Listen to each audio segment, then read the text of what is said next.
All right. Fire them up.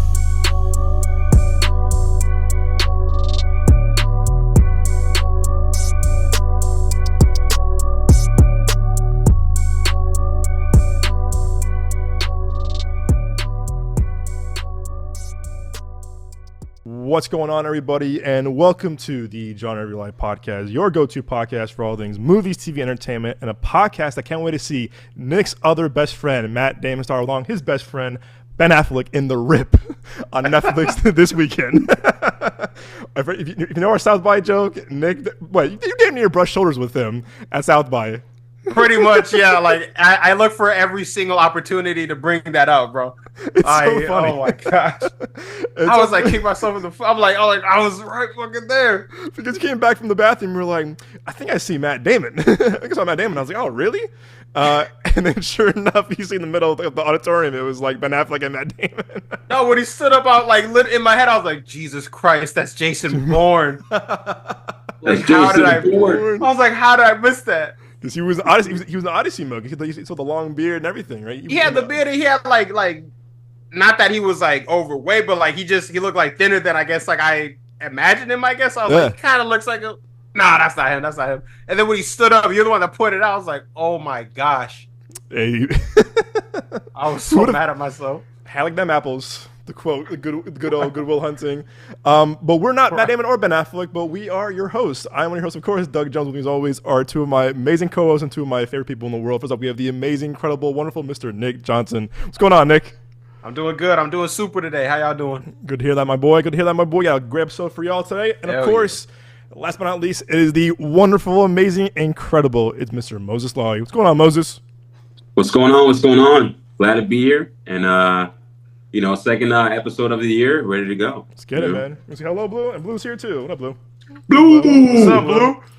There's Blue. Say hello. Little cameo. Say hello. Say right? Oh! No. Right? There we go. Yeah. There we go. Let him know. And more importantly, you all here, welcome to the podcast. If you're returning, welcome back. If you are new, welcome to the podcast. We are so glad to have all y'all here. Again, we are getting started. Of course, the new year, we have a lot more to cover for you all, but this is going to be our annual top 10, what we're looking forward to the new year. There's so much movies coming out this year, so much good shows coming out this year, both theatrical and streaming, but you're here for a reason. You love theaters like the way we do. That's why you're here, of course. And of course, you can find this podcast on your favorite podcast platform, whether it's Spotify, Apple, Amazon, YouTube Music, of course, or your favorite podcast platform of choice. And of course, find our full video show on our YouTube page, youtube.com/Midway Avenue Productions. When you're on Spotify, Apple, Amazon, YouTube, don't be a stranger. Don't be shy. Leave us a review, comment, subscribe. We want to hear from you guys. Your feedback means the world to us. So again, neutral, negative, positive, we'll take it. We want to hear from you guys. Seriously, comments, concerns, feedback, whatever. We want to hear from, again, your feedback really is the heart and the backbone of this community and this show. So then don't be a stranger. Let us know in the comments on YouTube or Apple and Spotify. And of course, we still have our ongoing goal, the Apple Podcast 200 ratings. Help us out, guys. It'll be huge for us. And of course, we're so close. Like, 977 still for YouTube. That 1,000 subs will be huge for us in terms of monetization. Of course, more opportunities for all of us for more coverage, for access to screenings, festivals, and all that good jazz. So again, your feedback does mean a lot to us. So again, subscribe, rate, leave us a review. Again, share it with your friends, fellow movie fans, fellow podcast fans, family, shrinks, doctors, therapists. Seriously, your feedback goes a long way for us. So again, thank you all much for the support. We hope to have you all. I hope you grow the show a lot more with the new year. And of course, our all returning faces. Thank you for coming back to the show. Alrighty, folks. But before we begin our top 10, of course, all of us, I had to share you guys one of, if not probably my worst experience in the movies in my life of my 28 years. No pun intended. 20 years later. I went to go see that monkey movie, Primate, over the weekend. Okay. How was that? Mm-hmm. Well, the movie was banana. There's no pun intended. It was ape shit. But with that said, so I had dinner and drinks with my parents on Saturday. I came back to my apartment. I was like, what's playing right now? And I was like, cool. I want to see Marty Supreme again. I want to see Housemaid again. But Primate's playing late. I'm going to go see Primate. It's an hour and 25. Quick movie. I'll be in and out. Go to my local Regal, right? Go over there. It's like maybe 3 or 4 of us in the theater. Like, cool, 10 o'clock, whatever. I'm on my phone before the movie begins. I hear in the hallway, I was like, is the monkey from the movie here? The monkey, is there a cameo? I'm like, oh, the monkey's, oh, he's here. And I was like, what's going on? People were screaming. And I said, it is 10:15 at night. Who's yelling that? I'm like, all right, that's kind of weird. The trailers began, but the sound from the outside kept going louder and louder and louder and louder. I said, oh no, oh no, oh no. In walks a group of 10 people, drunk out of their mind. And I'm in the front. I'm like the middle, kind of by like the middle front, like the back half of the theater, right? They walked by. I could smell the beer. Like I could smell the liquor. I was like, oh, they smell. They're yelling, "What's up?" I was like, oh no. Jesus. And I sat there and I said, listen, I got a long week ahead of me. I got to find time to see this movie again. I was like, I'm still working overnights too, so I was kind of like, I don't know if I can find no time to see this movie. I'm like, I'll stick it out. Trailer's going. 3 of the girls from the group go in the middle, start dancing like this, and I said, what the fuck am I watching right now? And I said, oh no. The girl, obviously maybe like 2 rows behind me. The girl, a few seats down from me, she goes, oh hell no. Goes to the person. They don't do shit. They go, we're understaffed. And I was like, get them the fuck out of there. Why let them in drunk is my question whenever. Right. Movie begins, right? All you hear is, ooh, ooh, ah, ah, ah, ah. I'm like, oh, no. I said, no. And I said, no. I stayed the entire movie. I'm proud of myself. People were walking out of the movie left and right. I can't say I blame them. And and these group of people were throwing M&Ms and popcorn at the screen. People in the, I didn't really feel too bad for the police because I'm like, y'all let them in and let them stay. So I was kind of like, karma. But people were leaving, and my favorite part of the movie though was when this girl and her husband, she goes, they were next to me. She goes, we're out of here, and leaves, right? And then people behind them were like, yeah, bye bye. And I was like, don't patronize them. And the girl leaving was like, how about you act your own fucking age? I'm sitting there, bro. I have my baseball cap on like this, right? I'm sitting there, like, I'm like, this movie, please. I'm seeing this monkey kill a bunch of people. I was like, come on now. And then sure enough, in the movie, I shit you not, one of the guys gets to the back of the theater and puts his hand in front of the projector and does this. No. Oh my gosh. Yeah, bro. It's like, no respect. I sat there. I said, wow, this movie's about a killing monkey off of rabies, and he's more behaved than you guys. And I was like, that's saying something. I was like, that's saying something. Listen, Regal, I love you guys. You have 2 proud Regal Unlimited members here. But what kind of shit is that? What kind of shit is that? What kind of monkey shit is that? Monkey shit. No, I wouldn't have let. Not if you're like that drunk. It was bad. I don't know, a little buzz, like, oh, maybe just behave yourself, but nah, that's too much, man. Movie theater. In the movie theater. Oh man. When we're trying to get that's people back. That's ground to me, bro. The ground. I don't play with that, man. Yeah. Speaking of church, that's our church. So another thing too is that, I mean, honestly, like, again, you're going. I mean, they look like us off of Mill Avenue, like when we were in college. But like when you're at a movie, but also too, it's like we're trying to get people back into theaters, not have them leave and complain. Yeah. So shit like that is like example of what. But I had to tell you the story. I was like, man, I had. Oh yeah, because you're over there fucking it up now. And I was outside doing my reaction for the movie, right? And every time I was speaking, right, they were in the front of the theater. They wouldn't leave. The further I got away from the theater to my reaction, I could still hear him in the background. I still heard him in the background. I was like, what's up, guys? It's Doug here. I'm just like, nope, end it. So like, I had like 1,000 takes for my reaction because it was like, they would keep, I kept hearing him in the background of the movie. Jeez, man. So that was my first theatrical experience of 2026. I would. Hopefully that doesn't set the tone for the rest of the year. I'll be so upset, bro. Like, me being there, Yeah. I thought about leaving. I was like, I'm already here. I was like, I'm gonna stick it out. And sure enough, I mean, they didn't bother me like, throw shit at me, but they bothered my experience. They bothered my experience. You bothered me. No. Yeah, I thought about it. And I stayed, but I mean, when the guy did the thing, he put his hand from the projector. I was like, well, the movie's ending. I was like, you know what? Whatever. I mean, sure. So that was a Primate, a review by Doug Jones. But besides all that monkey business around, what you're here for, of course, is our annual top 10 most anticipated movies of 2026. We have a great lineup of this year. of movies. I know last year I had Michael on my list, but luckily, Michael is now coming out this year, hopefully. And last year too, I was kind of bummed because if I had known Weapons was going to come out last year, because at the time we did our list last year, I think Weapons was still slated for, I think, this week actually, for like January 16th, 2026. So things can change around, of course. So always an asterisk, I would say, against our list because things might move around, things might change a little bit because of dates and, or no strikes happening or another variant, I would say. But like things definitely can change around, of course. It's a business. So things might stay, things might move. But for now, as of January 15th, 2026, these are our top 10 list of the year. So Moses, my friend, starting with you, what are your top 10 most anticipated movies of 2026? I have a few, and you know it's so surprising because Sinners wasn't in my top 10 last year. I don't think it was. I'm not exactly sure. But then it became my favorite movie, of 2025, right? So I know there's gonna be a movie that's probably gonna be in my top 3 favorite movie of 2026 when the year ends. Mm-hmm. That is not in my top 10 at all, So it's gonna surprise, and I'm hoping that does happen, I'm excited for that. But we'll see what movie that is. But for my list that I have here, I would say the number 1 movie is, of course, and I'm pretty sure it's probably your guys' number 1 too as well, if I might be wrong. But of course, it's The Odyssey. Yeah, I'm excited for that movie.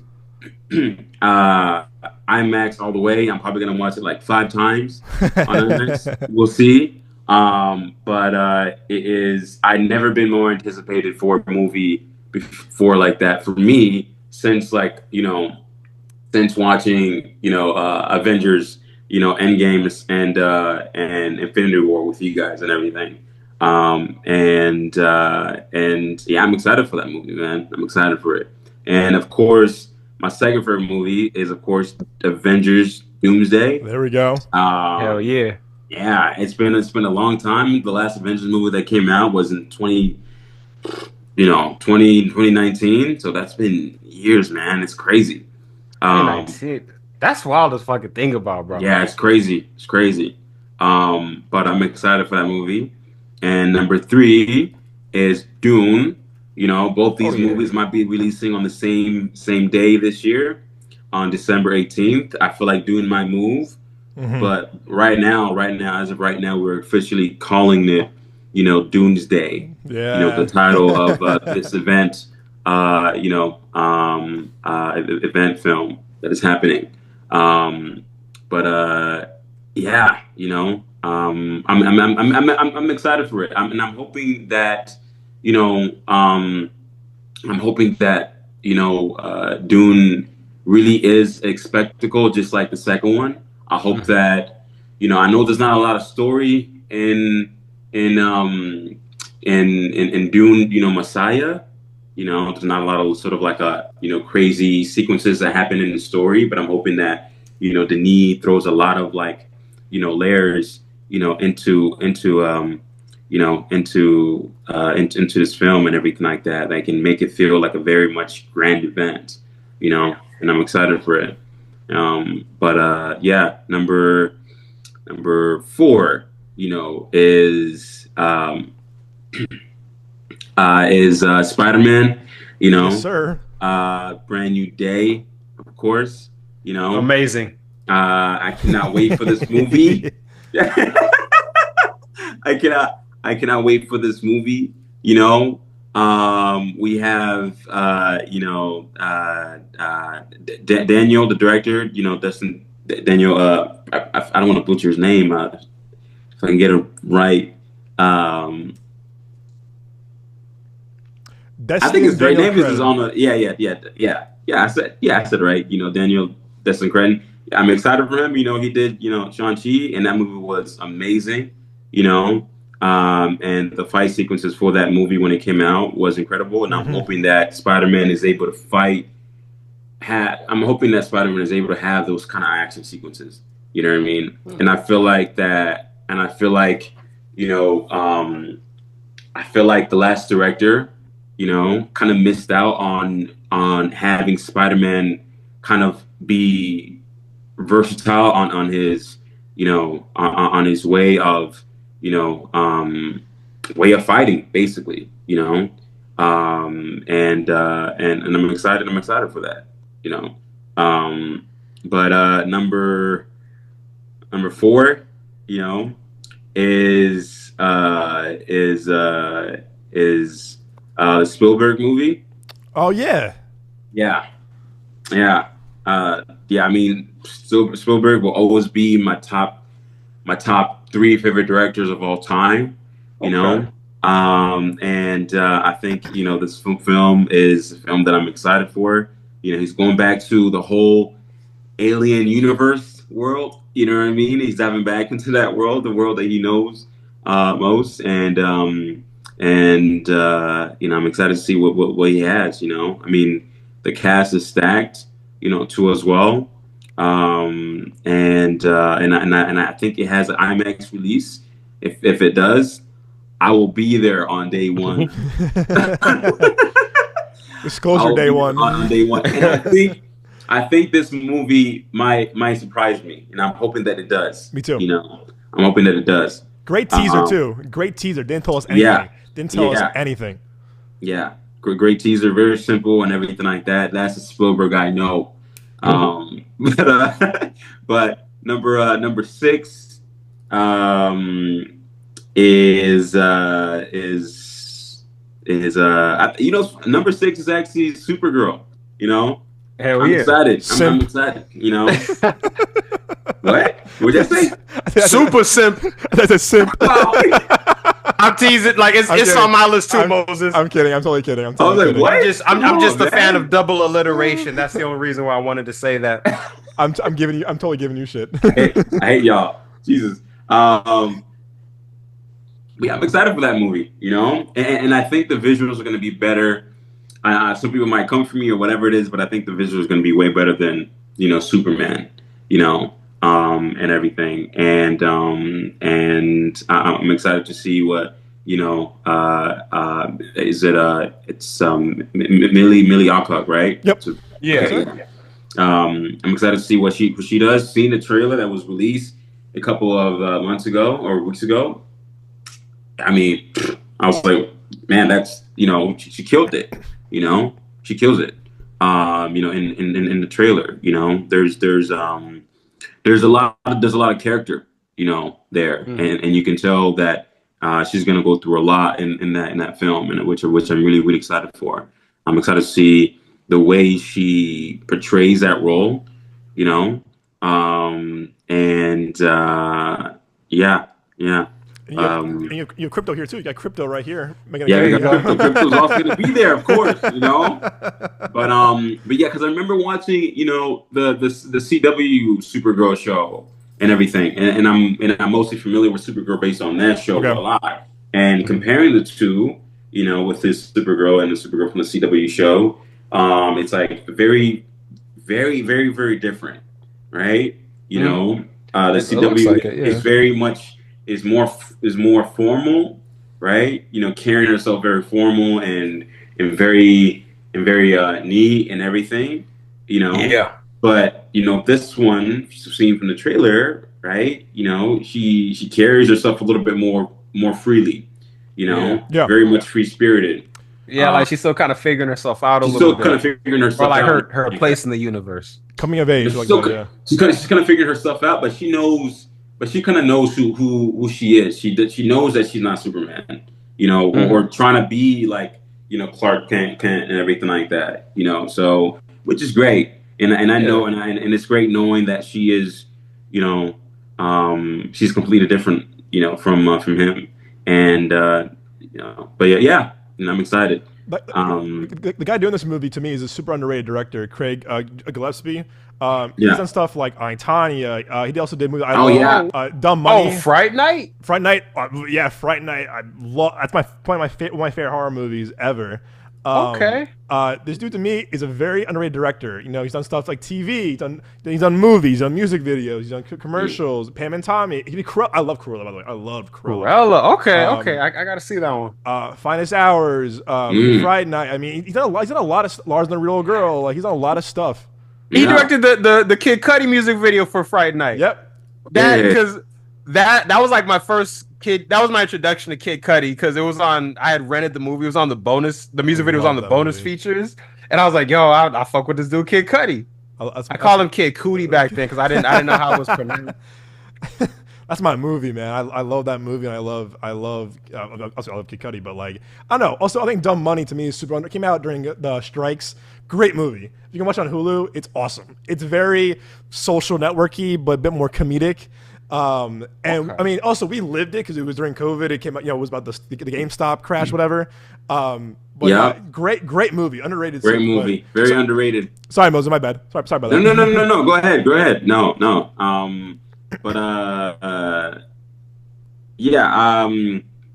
I would say probably like my seventh. Yep. My seventh favorite anticipated movie that's coming out this year is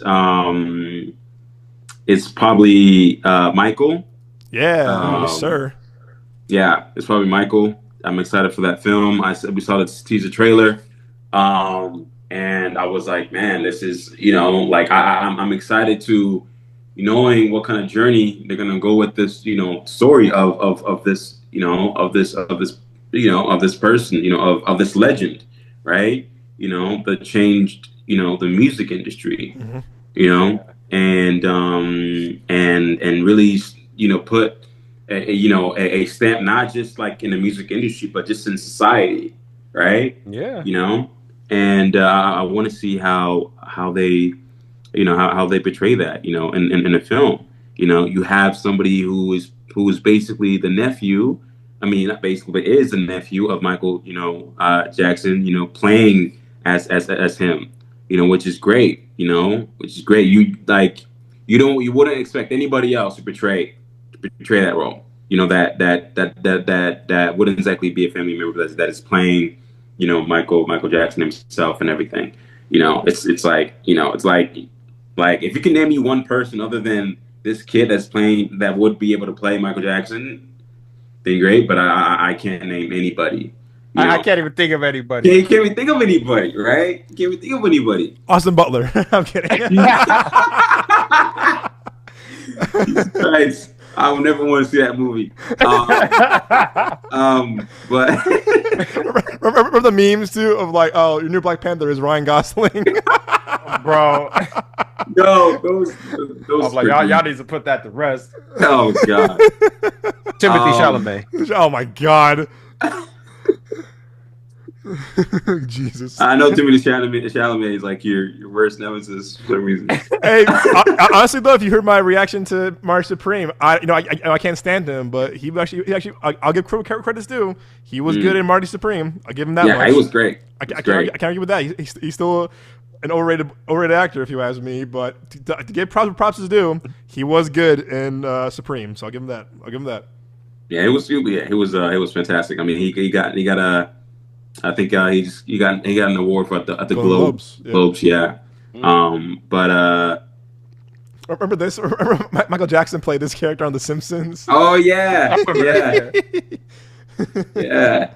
That's crazy. He was just on The Simpsons, But was he playing himself, or was he playing a different character? He was playing a guy who was convinced that he was Michael Jackson.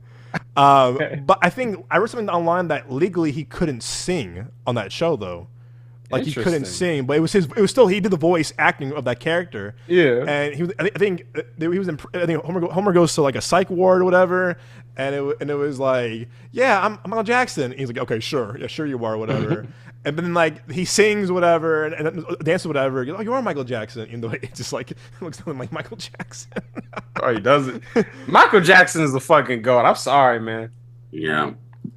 He almost bought Marvel because he wanted to play Spider-Man. You know what type of crazy money you got to have to buy Marvel, bro? That's dumb crazy, money. bro.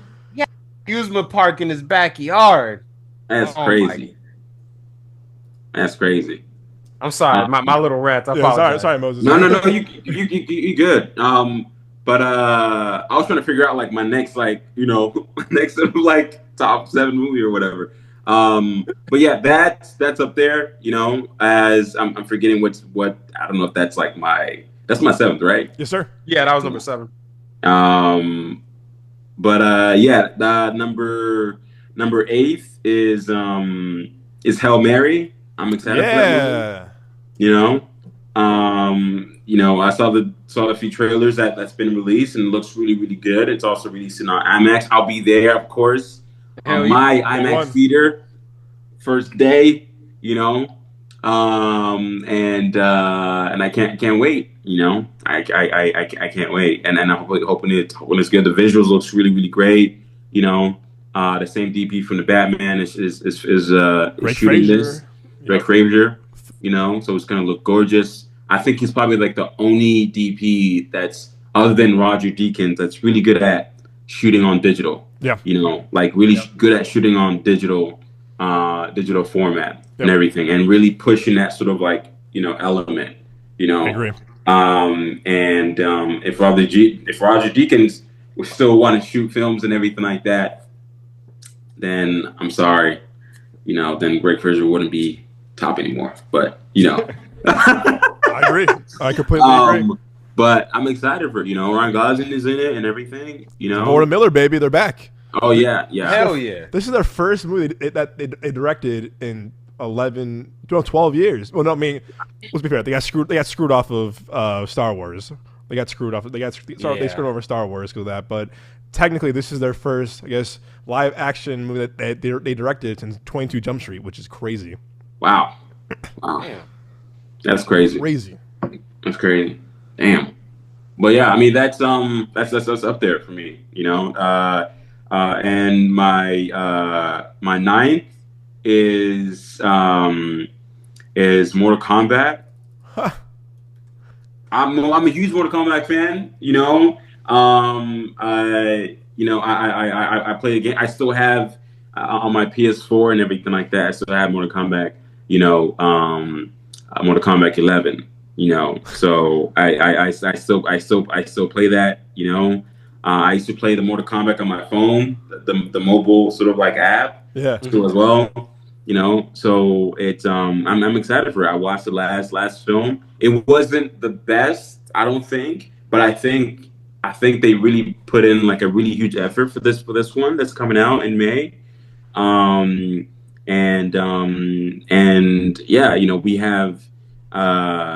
have what's the name playing Luke Cage, oh my God, Carl Urban. Yeah, Carl Urban. I was a little bit defensive about him playing Showtime that role, because I was like, why is Carl Urban playing,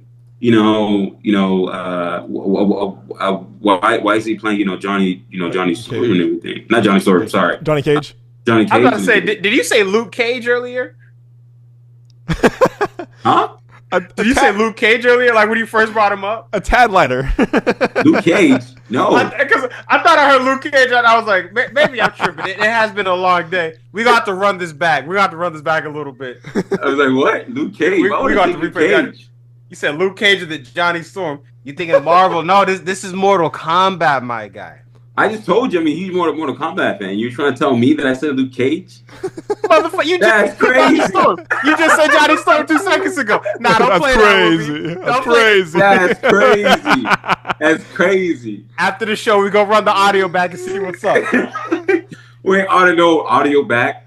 When we upload it, I'm going to run it back. But anyways, as I was saying, I was a little bit defensive and everything like that about him playing that character and everything. But, seeing the trailer, I was like, okay, maybe he might be good and everything. And I'm excited. I'm excited for this film. And I feel like I hope it's not bad. I just hope it's not bad. So is the first? Because I haven't seen the first one yet. Is the first one kind of worth checking out? You think? The first one? Yeah. I would say so.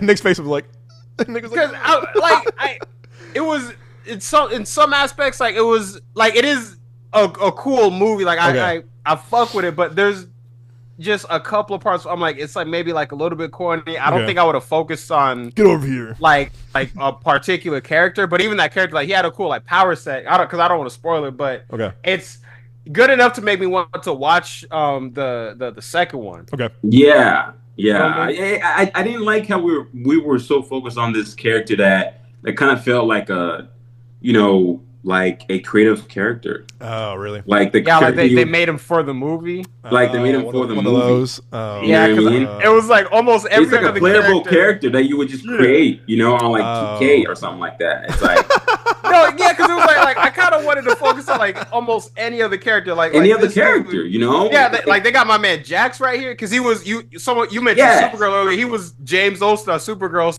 That like this was partially why I wanted to watch the movie. I forget the actor's name. Mehcad Brooks. Yeah. Mehcad Brooks, who plays Jax in this movie, like he was really cool. He and his partner, and then like Scorpio was cool. I think it was just like some of the dialogue. I'm like, that's just kind of whack, but like it's a cool movie though overall. Okay. It's just it was a little rough around the edges. yeah. Gotcha. That was me. No, that was me. Sorry. Oh, okay, I thought Sorry. I was tripping Full for a second. transparency. My balcony door's open because my dog has to be outside stalking Okay. people on the balcony. So that's why Blue has to be outside, like stalking people on the balcony. That's what you hear. I thought that was out here, man. I thought I was gonna have to put my shoes Sorry. on and step outside Sorry. for a second. Full audio listeners too. I'm on the third floor of my apartment, and Blue. So nice out in Arizona.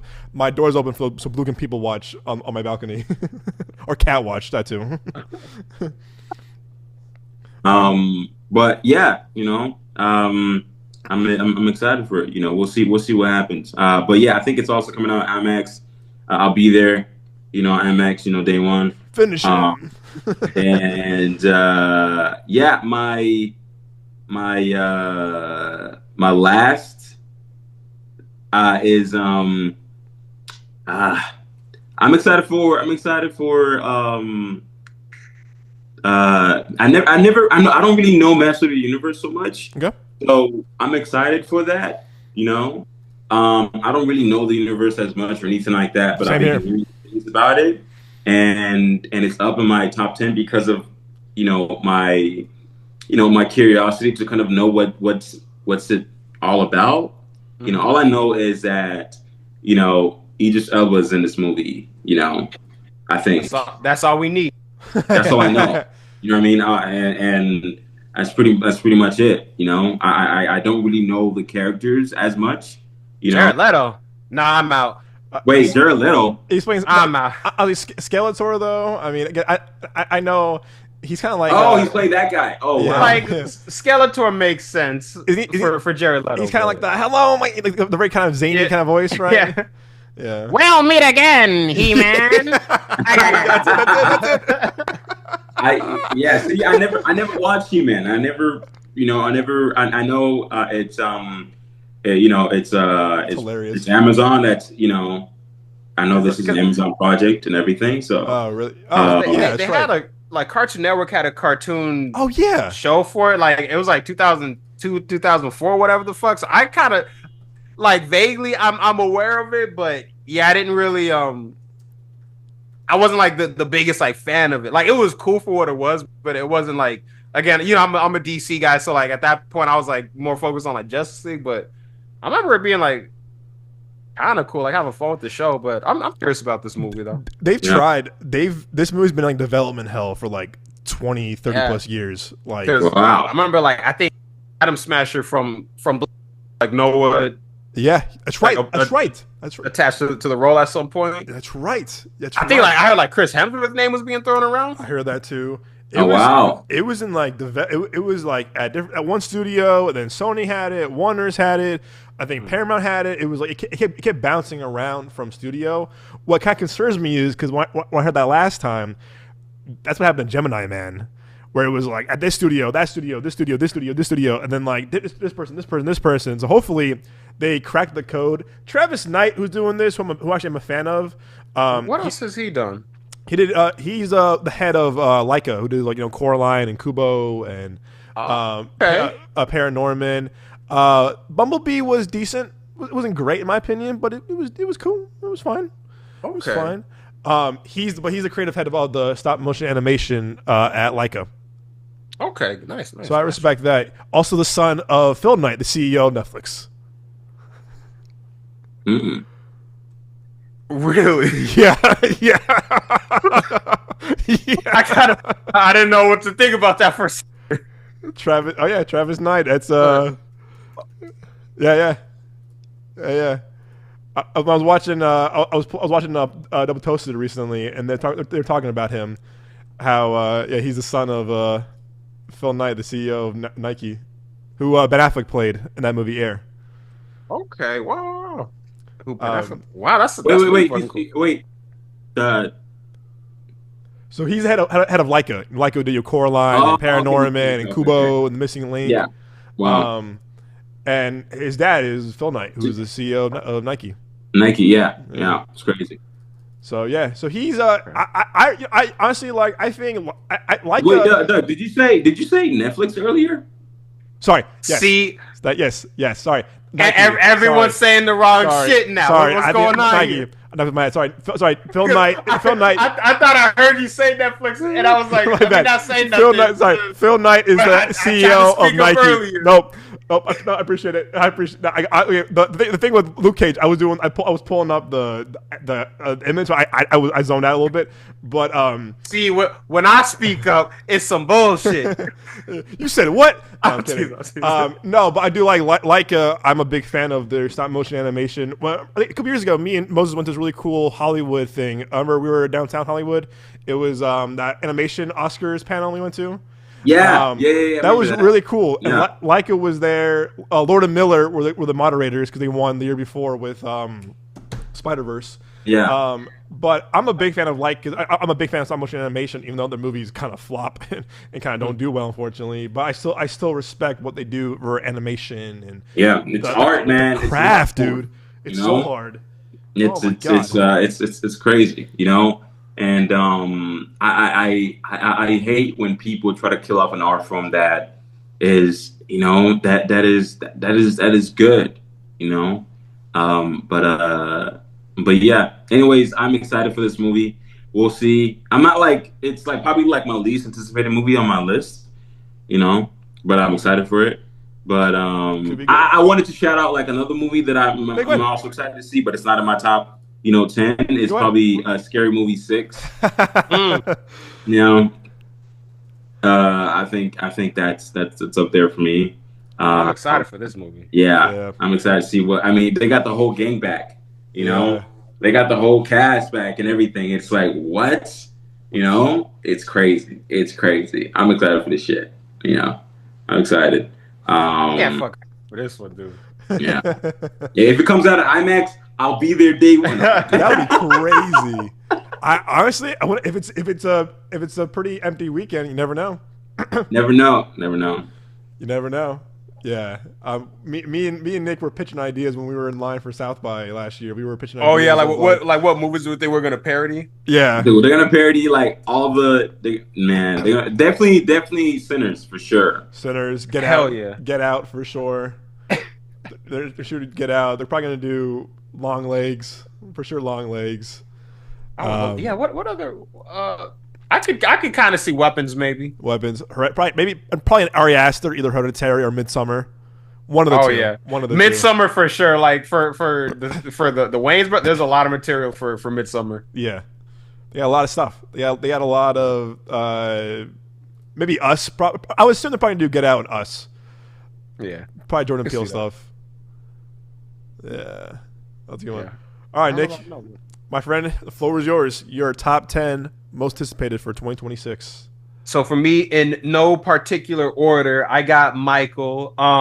It's Michael Jackson. He's the king of pop. You know what I'm saying? Scary Movie 6 was my number 2.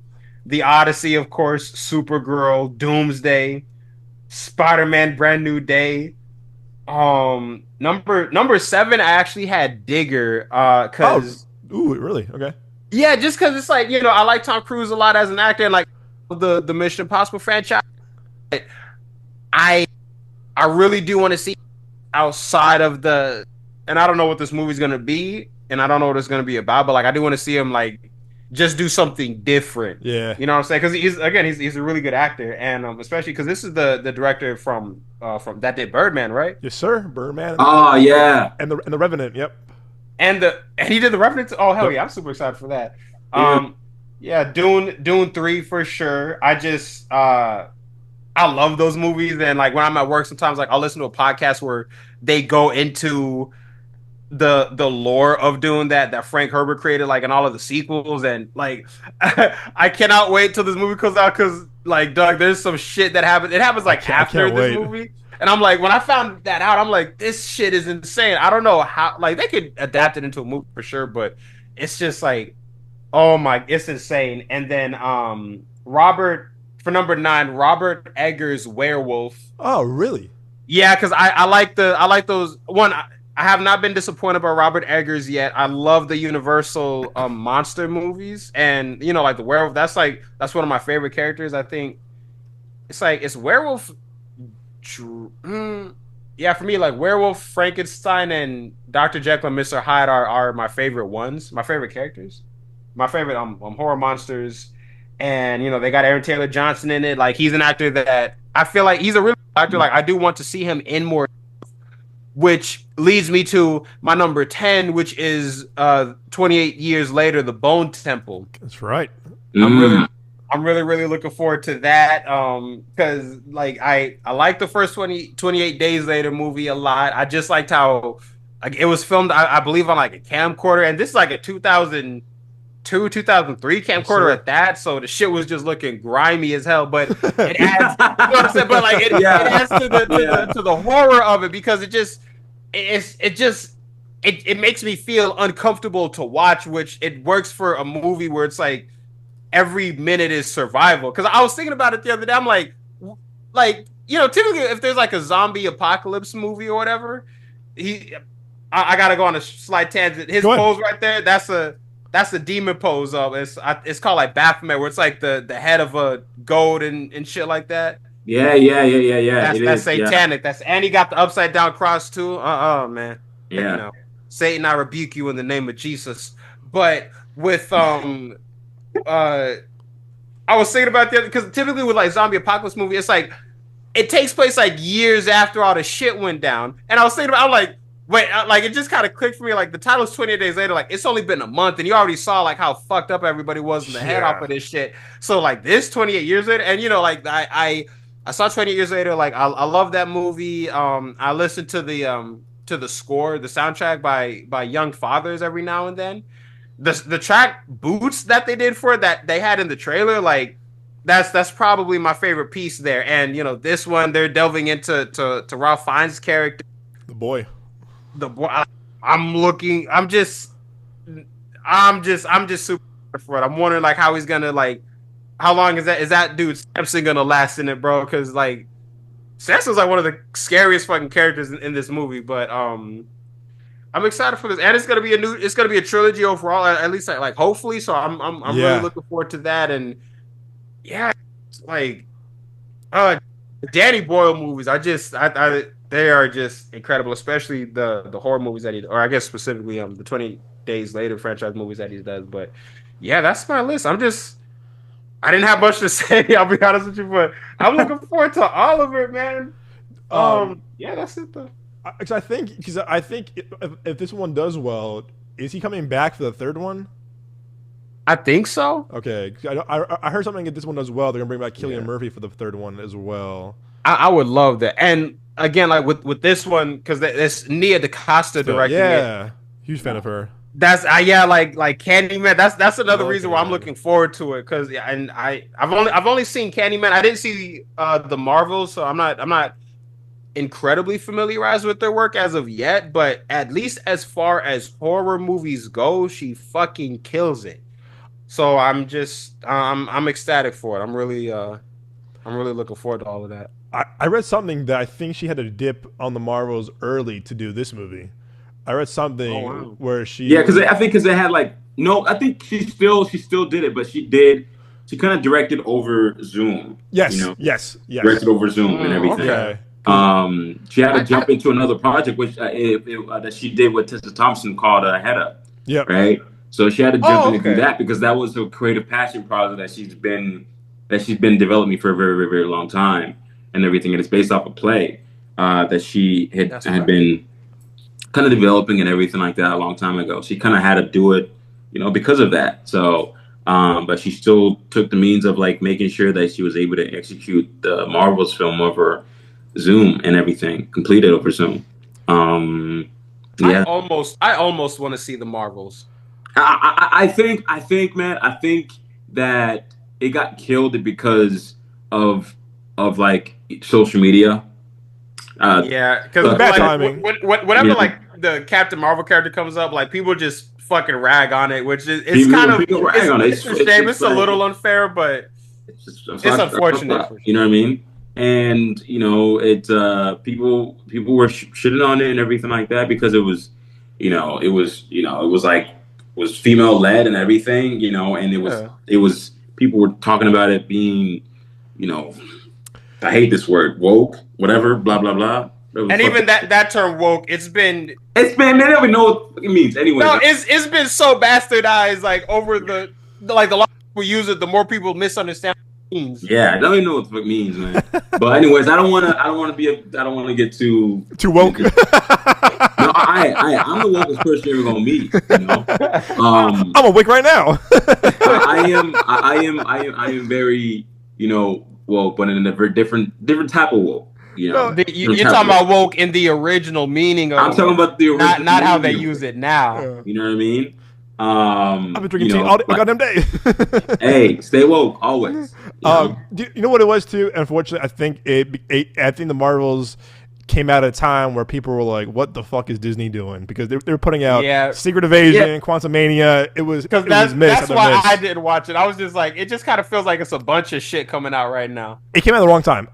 Also, too, what I realized too, it didn't seem like Nia DaCosta had a lot of say in it. It was very studio led. It felt like it was very corporate, very corporate. Because I feel like. No offense to Captain Marvel. The first Captain Marvel movie I like a lot. I was in London for the premiere of that, and I liked that movie quite a bit actually. Yeah. But the problem though in that movie too, it didn't feel like it had a voice, but like you couldn't tell like I see with Ryan Coogler in Black Panther or James Gunn with Guardians. Certain directors like and even Multiverse of Madness, as Sam Raimi, but like it felt maybe other than two scenes. Did like it felt more like commercial. Even Taika Waititi with Love and Thunder, it felt like more like a corporate kind of like studio movie. It just didn't have their voice to it. Yeah, I think they just took it. I just think that they number one, like I've talked about before, what happened with what was sort of like happening during the media around 2024, blah blah blah blah, and I feel like you said, like she didn't have a lot of, maybe she probably didn't have a lot to say. No, in the story. I feel more her voice in this trailer for Bone Temple. I haven't seen the movie yet, but it seems like so far from what I've seen her in Candyman, another movie that she did, it seems like her voice is more apparent in Bone Temple. Like you can feel her. You can feel her passion for this franchise. Yeah, I bet you it's probably why they hired her in the first place, because she likes the franchise. But you can tell she has a voice with this movie. Yes, you have Alex Garland writing the script, but you also have Danny Boyle producing it. But they let her make her movie, and I felt like she had more of a voice with this movie than she did with Marvel's. I feel like as a director and everything like that, it's like when you get a script, that is not yours, but you are able to literally see your voice in that script.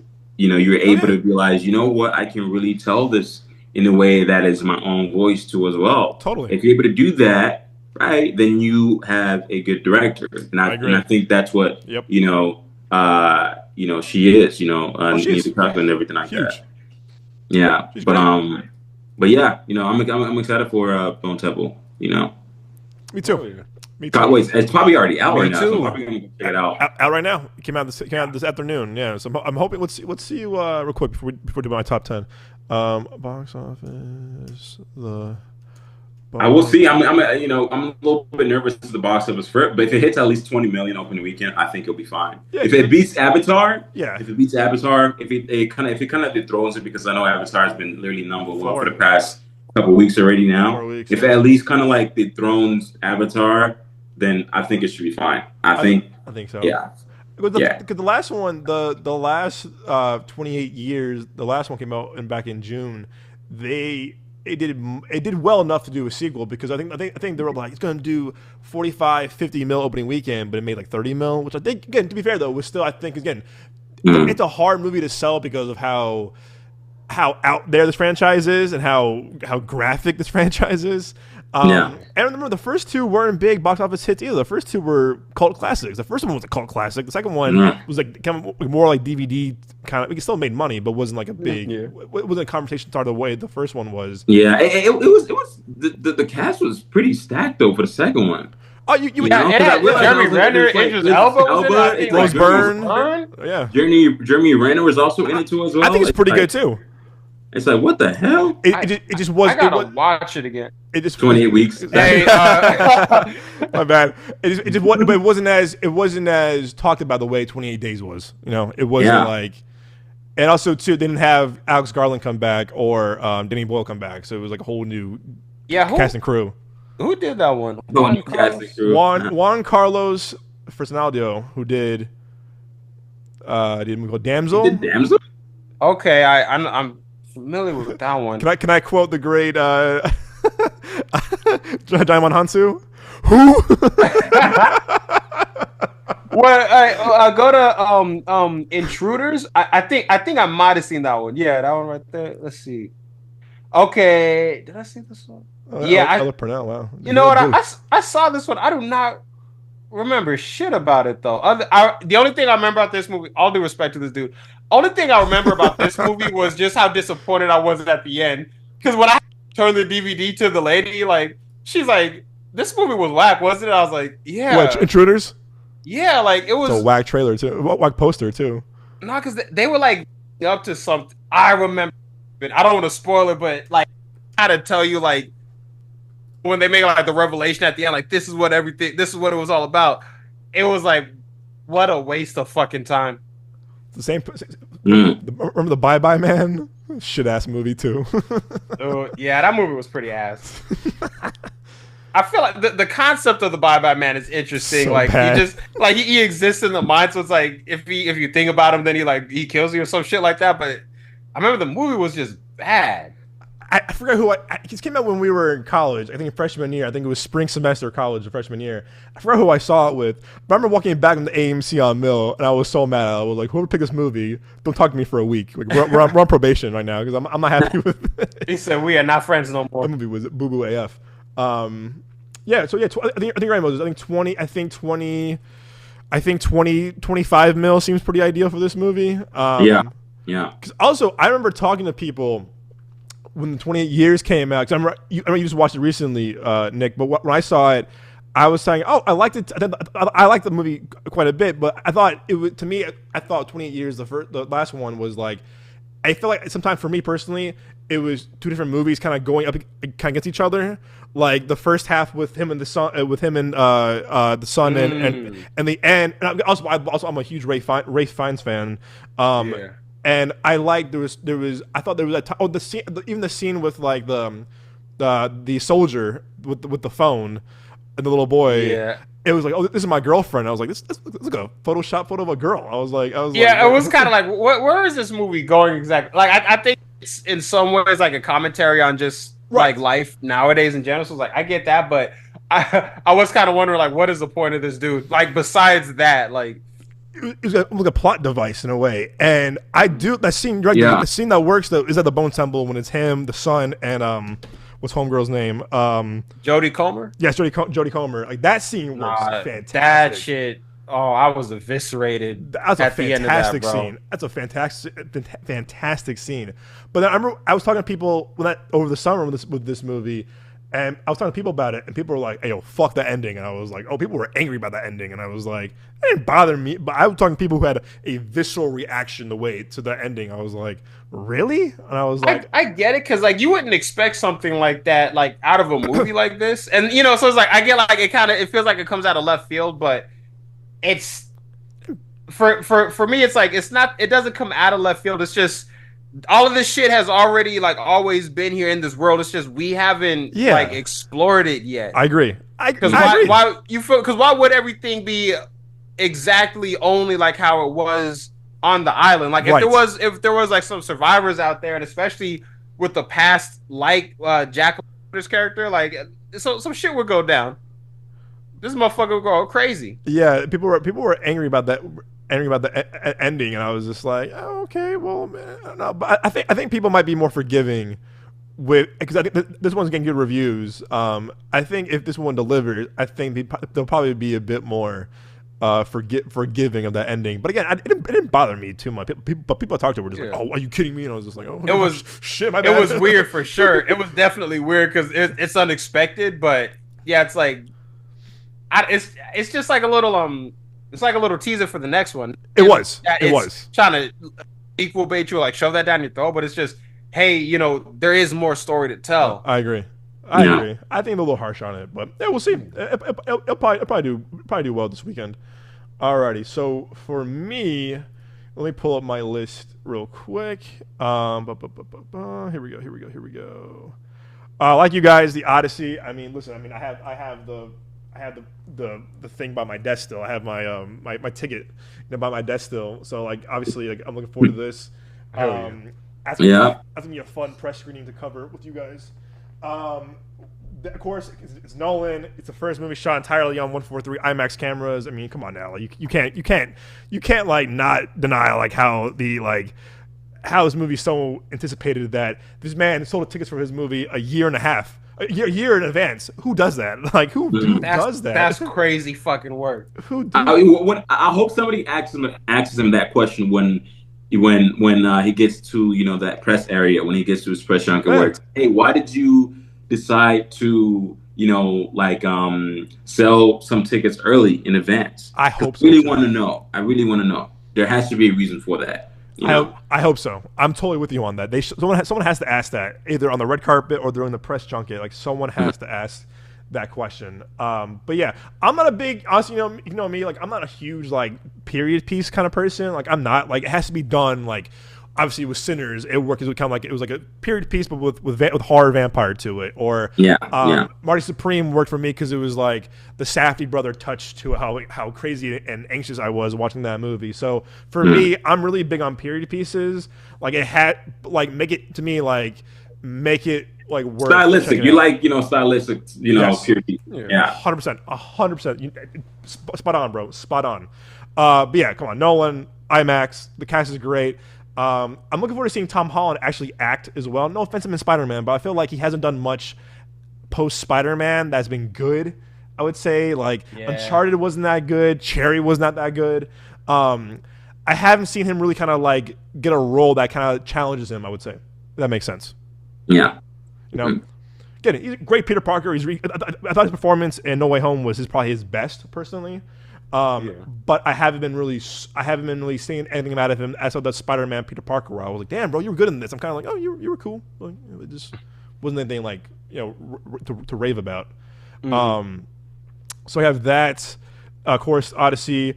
2, y'all know me, Spider-Man. That's my guy. Spider-Man means so much to me. I'm looking forward to it because, again, another going back to street level, what we're hearing. You know, my selfish ass wanted one more movie with him, Toby and Andrew. Like, that, that movie, that meant so much to me, seeing that on the big screen. So I was just like, oh, I want to see them together maybe one more time. But again, obviously there's more stories to tell, of course. But Spider-Man to me is like, that's my life. I mean, the cast in this movie is also very stacked. You know, I feel like there's a lot of like people in Spider-Man, you know, Brand New Day and everything, being able to get updated with like people that are added into the film. You know, like Sadie Sink, you know, from Stranger Things, she's also in this movie too as well. Good casting. You know, great casting. You know, you have Phoebe, I think Severance, I forget his name. That guy from Severance, what's his name again? I don't know his name. Doesn't matter. I don't watch Severance. Great. Oh, Tremel Tillman, who was in Mission Impossible. Tillman. Love this guy. Wait, he's in it? Yeah. I love this guy, dude. Who is he playing? Great actor. He's also in it. Great actor too as well. Doug, scroll down. Sorry. Yeah, go back to. Okay, guys. I saw he was on Elementary. I just wanted to see him. He's so good in Severance. He's so fucking good in Severance. Yeah. But I think he might be playing one of those like one of those like agents where it's like you remember in the very first like Spider-Man Homecoming, like the very opening. Yeah. Right? The like Department of Department of something. Damage Control. Damage Control. Thank you. Yeah, I was like the Department of Destruction. I don't think that's it. But I think he might be playing an agent from like Department of Damage Control and everything like that. I'm not exactly sure, but could be wrong. But I'm excited for John Bernthal. He's going to be in it. Yeah, man, the Punisher. Yeah, the Punisher. Bro. It's I mean, you got Mark Ruffalo too as well, and what's his name? What's her name? Yelena. She's also going to be in it. Oh, that's right. Florence Pugh. Yep. Yeah, Florence Pugh. Which is great. But yeah, it's going to be great. I'm excited. It's funny that we talked about this before, but it's crazy how it's not getting an IMAX release. I know, which I get it because I feel like this year's too stacked. This year is crazy. Stacked. It is stacked. It's stacked. There was an article I read on LinkedIn the other day how last year Netflix, IMAX had their biggest financial year ever, which is crazy. I think it's gonna top that this year, personally speaking. No, that's what I'm saying. I think this year is 100% gonna top. I feel like we're officially like completely like out of like the COVID phase. Yes, 100%. Like completely 100%. Out of it. And I feel like 100%. Our generation. I mean, I heard an article where it's like our generation is a generation that's mostly going to the theaters. Yeah, unfortunately. And everything. It's like we can't afford houses, so we can go. We got IMAX. We got at least afford to go to a fucking movie theater, right? Yeah. It's like we can't afford to buy houses or anything. It's like I'm on IMAX at this point. Let's go watch a movie at IMAX. But yeah, and I'm glad that this generation is holding it down on going to the movies. Yeah, man. So you're telling me. Speak on it. I'm with you, man. I'm looking forward to this one. Also, I like that. To me, I like consistency in movies, and these two guys, Chris McKenna, Eric Summers, have written the past 3 movies too. That's great. I like when it's the same writers too. Like you have the same writers that know the character. They obviously, I feel like they're kind of underrated if you ask me, because I feel like I watching an interview with them when No Way Home came out, how they went back and rewatched all the Raimi movies, the Mark Webb movies. Even the animated ones, like entirely for research, because they were like, we had to get this right, and how they were like, how they watched like all the Raimi ones back to back. It's like, hey, how does Goblin move this way? How does Ock move this way? And it's like they have to really they knew their homework. They did their homework with this character pretty well. So I'm like, cool. Same writers. I'm happy about.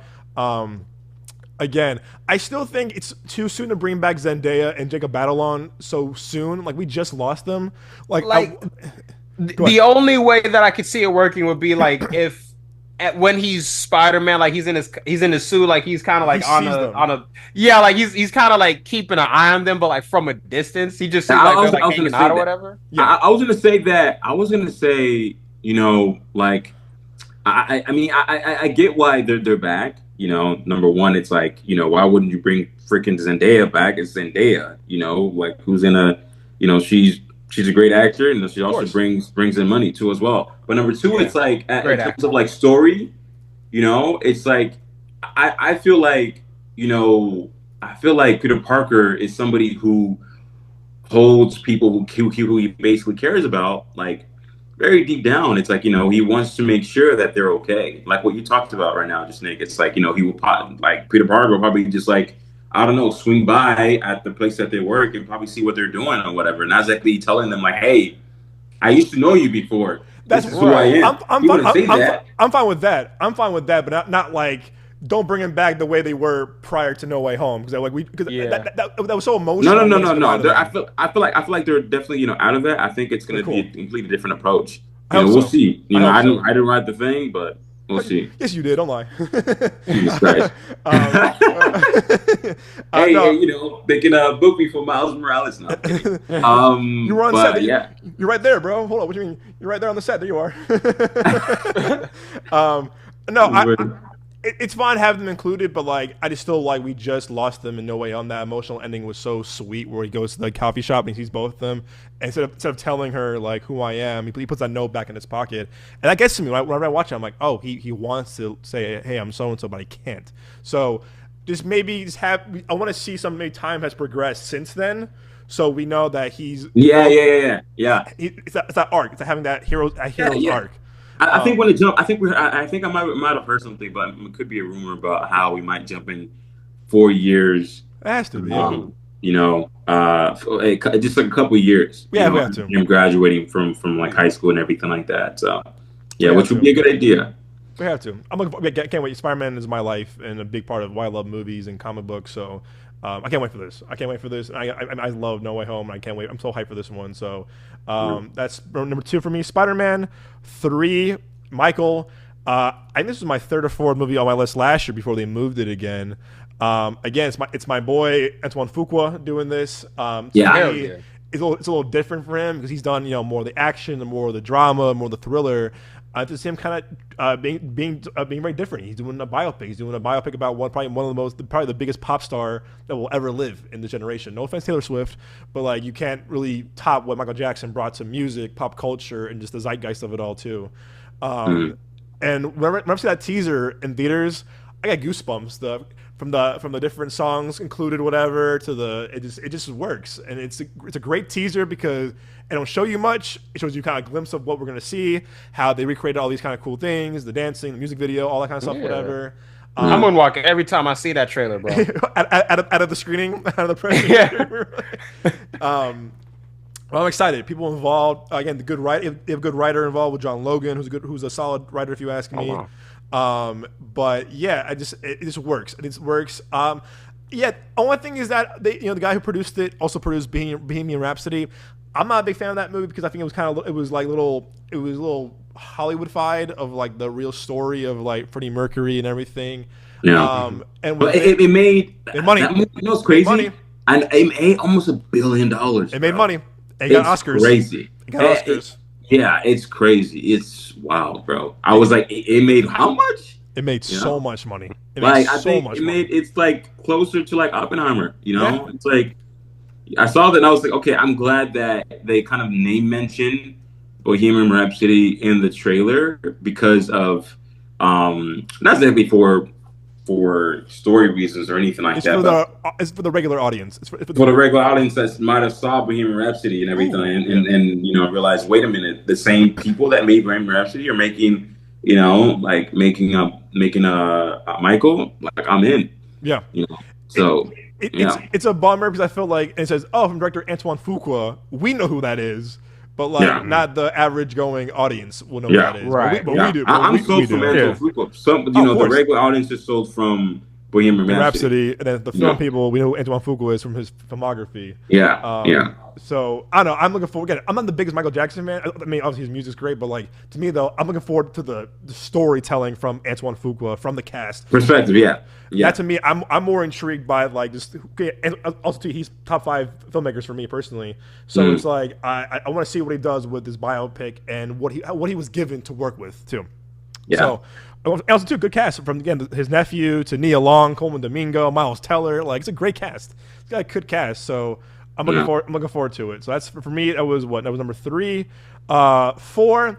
I'm going to cheat a little bit just because it should get a theatrical release. I hope it does. Netflix. I swear to God, it's The Adventures of Cliff Booth.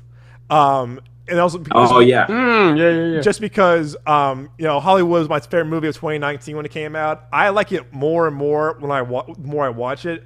I have the book I'm going to read this year that he wrote kind of like in between kind of like the fill in the dots of from Tarantino. But yeah, David Fincher coming back, the boy David Fincher, who to me is kind of like went off the grid a little bit. I mean, he's still making movies, but like he's not who he was maybe 10, 15 years ago. I mean, I feel like he got cloned. No, I'm kidding. I mean, it's all I feel like you're definitely right. I feel like it's a completely different filmmaker. Yeah. He's a completely different filmmaker now than what it was before. But we'll see how this movie turns out. I can't wait. I'm hoping that it's a different direction from Hollywood. Yeah, Hollywood and everything. Even though that was a great movie, I love that movie. You know, I thought it was great. I'm hoping that's at least a little bit, but I'm hoping that David Fincher kind of injects his own I'm with you. kind of like niche to it a little Yeah, bit. his own You DNA know, to it. yeah, his own DNA and everything to the story. So Yeah. yeah, I'm with you. And again, you got a script by Tarantino, you got David Fincher directing, you got Brad Pitt, you got Yahya Abdul-Mateen II, you got Carl Gugino. oh yeah, You, I can't wait. you Yeah, have a great cast with this too. yeah. I am surprised though that Sony gave it to Netflix. I am kind of surprised by that personally because Yeah. Why do you think that is? because of David Fincher's deal with Netflix. Yeah, Oh, that's what. That's Yeah. why. Because Hollywood made almost like 400 mil. I think it's one of Tarantino's highest grossing movies of all time. It's up there at least. But I think three something. It was like 300 something. Yeah, But stuff for an original movie, this yeah, day and age, it's really good. hard to do. I mean, obviously Sinners proved it. Obviously Tarantino can prove it. Nolan can do it. But I don't know. I'm looking forward to seeing because I think it's like 10 years post Hollywood as well. But again, you got Tarantino script, David Fincher directing. You got a great cast involved, great cinematography, shot in Hollywood, actually shot on location, which is hard to do nowadays by you, Moses. And I'm looking forward to seeing what Fincher does with the Tarantino script. That to me, I'm looking forward to how do those two work together? Like how do those two work and whatever? But because I know this was supposed to be a whole different movie at one point, and then they reworked it for like a sequel for a sort of sequel, whatever, for this. I'm thinking that Tarantino probably doesn't have any. He probably didn't have any. He wrote the thing, Yeah. and I think he just like gave it and sold it, and that was it. He probably didn't touch it afterwards. I'm pretty sure. I have a feeling. I actually heard something that during F1 that apparently that he and Fincher kind of reworked it together. Oh wow, that's good then. Because Brad Pitt bombed together, and then apparently they all worked on it together somehow. Like they worked on it together because you know Tarantino's very anti Netflix. He's very anti streaming, and there was no way in hell he's going to sell a script to Netflix.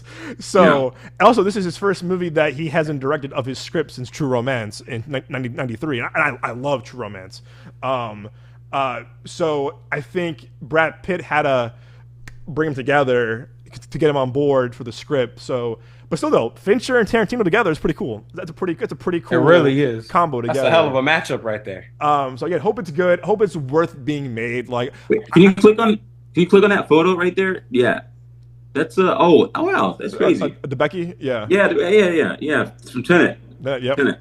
Yeah. So I hope watching it, won't be like, why was this made? I hope they're gonna be like, oh, this was cool. This was really cool. Like how this is gonna work. But like, I hope it's not made for like kind of like a cash grab. Like hopefully, definitely.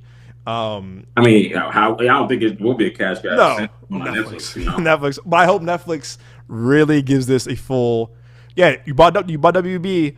Give this a give us a real theatrical run for a month. Give it a month.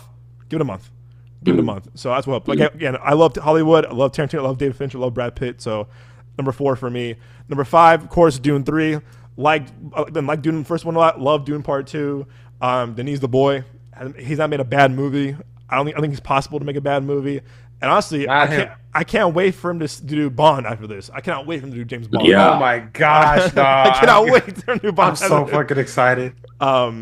But to me though, from what you kind of told me, Nick, in a non-spoiler way, like you told me you're hyped for this movie from the things you told me, like, from the podcast you've listened to.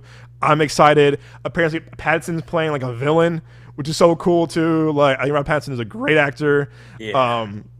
Great addition as well.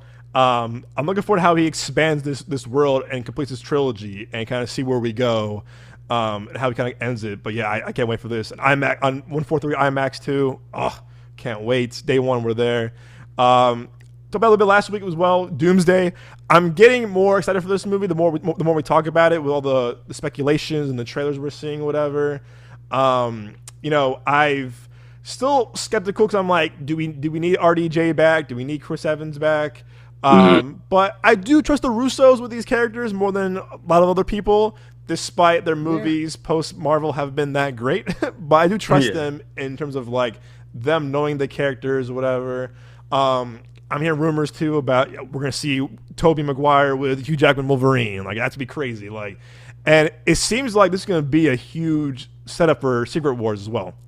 So it seems like this might be the kind of like the accumulation of like our entire life of superhero movies, from X-Men, Bryan Singer's X-Men, to Tobey Maguire's Spider-Man. Like, it seems like a whole accumulation of like what we grew up with and what we have in our adulthood, you know? Yeah. So I cannot fuck with, and it's gonna be it's like 3:45. This movie. I heard that too. That's crazy. Oh. 3 hours and 45 minutes. That's crazy. Wait. This movie, is that what they say for Doomsday? For Doomsday, 3 hours 45 minutes. Wow. I mean, Listen, it works. I'll be Like, there. You know, I'm on board. I'm like, okay, I would it. Don't waste my fucking time. It works. So I'm teasing. I just want to go. But no, I'm excited don't for it. waste my And on Atlanta, he's like, yeah, man, if you don't do this, I don't know what I'll do. Oh yeah, I don't know what I'll do. Just start out. Oh god.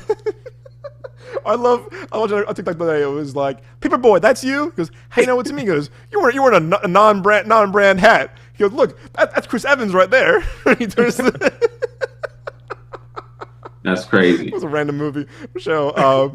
Love that show. So Atlanta's off the chit. But no, Doomsday, I honestly cannot wait. I'm excited. Again, almost 4 hours. Yeah. Bro. I'm excited to see what the Russos bring back to this, and how, I say course correct, but how they kind of like bring their flair back to the MCU and people that they haven't worked with before, like the X-Men, like Fantastic Four, like Hugh Jackman, like maybe Tobey Maguire. Is this the actual fan art? Sorry to cut you off, but is this, because I saw that they had like dropped like official, not fan art, but like official like art for the movie. Is this it? Screen. It looks. It's on Scream. Probably. It was good. It really does. Yeah. Okay. That's I good. forgot about Doctor Strange. Yeah. And Vision, Scarlet Witch. Some people in the back that I can't see. Okay. Yeah, I mean, I saw Iron this Man. too as well, and I was like, oh wow, I'm excited. That's cool. I feel like all these characters are going to be in, Doomsday. Oh yeah. You know? Oh yeah. They Yeah. have to be. I'd be like, I mean, other than Fucking Scarlet Witch, that's the only character that I'm like, I don't know if she's going to be in it or not. She's like all the way on the right. Yeah, I see Yeah. her there. I see Groot there. How they're going to use Deadpool is going to be interesting, because it's PG-13. I'm intrigued how they're going to utilize him in a family friendly way. they better pay off the Deadpool Thor scene from Deadpool Wolverine. If they just ignore it, I'm gonna be I might forget until after the movie, but I'm gonna be pissed if they ignore it. Yeah, I'm excited. You know, I'm excited for Sam Wilson's character, because I want to know how. I'm just curious to see how he's going to lead. That is the only thing that I'm interested in, is seeing how he's going to lead. Other than, it's like, who else is going to lead? I know that Steve Rogers is in this movie, right? But he's not really playing. He's not going to be, a role where he's leading, the Avengers or anything like that. I feel like he's going to be playing a completely different sort of like role, right? Yeah. Yeah. But I like that I think the Russos know how to utilize Sam Wilson very well. Yeah, they do. They They do. But I'm just curious to for him to I agree. play that role. I agree. Play that leader role, right? You know what it is? I think we're gonna get a very Infinity War kind of movie. We're gonna have teams. We're gonna have teams. We're gonna have this team. We're gonna have that. Yeah. We're gonna have teams. I think it's gonna be a very, very Infinity War feeling, and I think Secret War is gonna be more of a full-on endgame kind of feel, where we bring everyone. Secret in. Wars better be like 5 hours or something, bro. Yeah, it's still going on. I've been in this theater for 2 days. Yeah, keep waiting, bitch.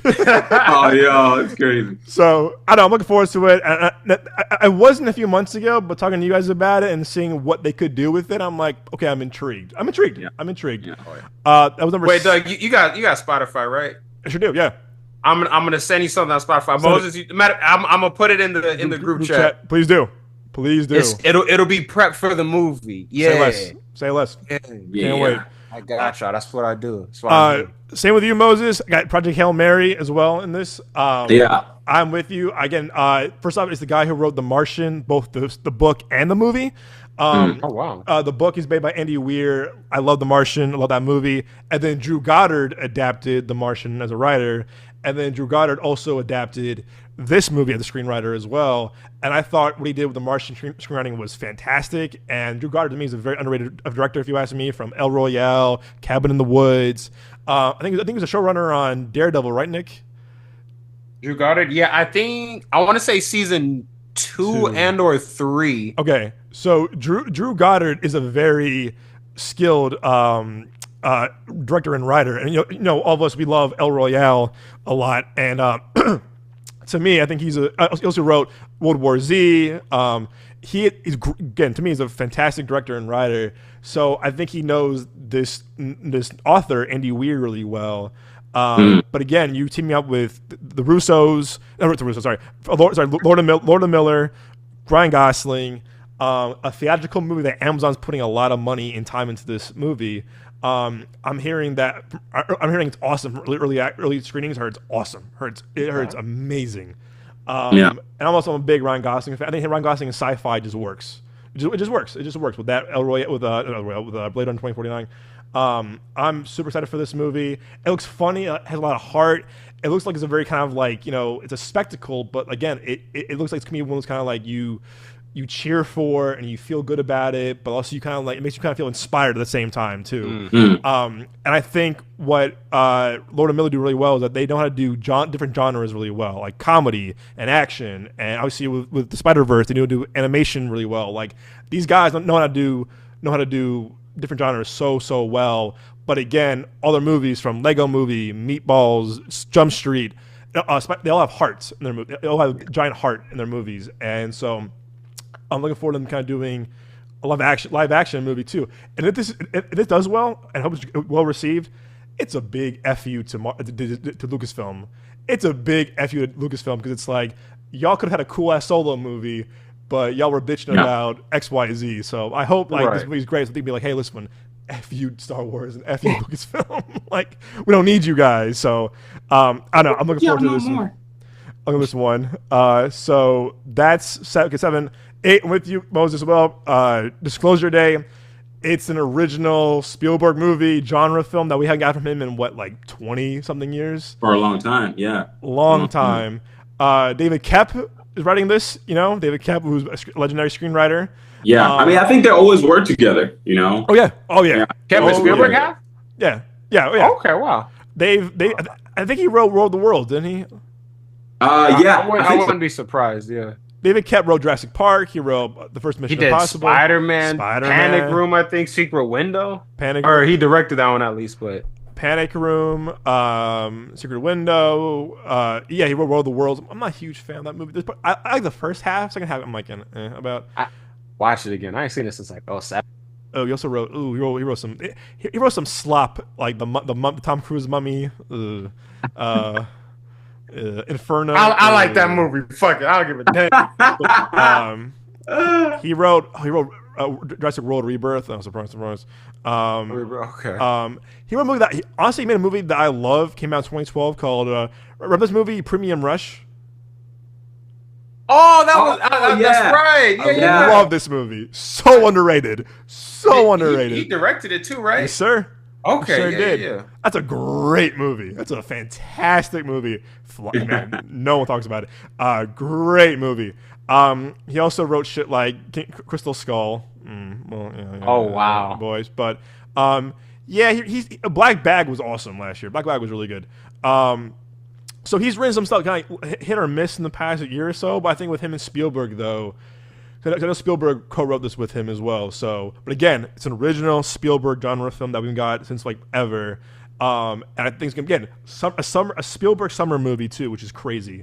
That's kind of like he's kind of like forte. Obviously, with bigger movies like in the winter as well. But Spielberg summer movies though just tend to do you think of Jaws, you think of maybe War of the Worlds, you think of Indiana Jones. Indiana Jones. Thank you, Indiana Jones. Indiana Jones. And you think of so many Jurassic Park. You know what I mean? It's a summer genre. It's he literally started the summer blockbuster sort of genre. Blockbuster. Blockbusters in general coming out during the summertime. Yeah. With Jaws and everything. So And I'm hoping that, I'm hoping that this movie is good and that it succeeds. Yeah. I really do, because there's a part of me that if it doesn't do well, he's I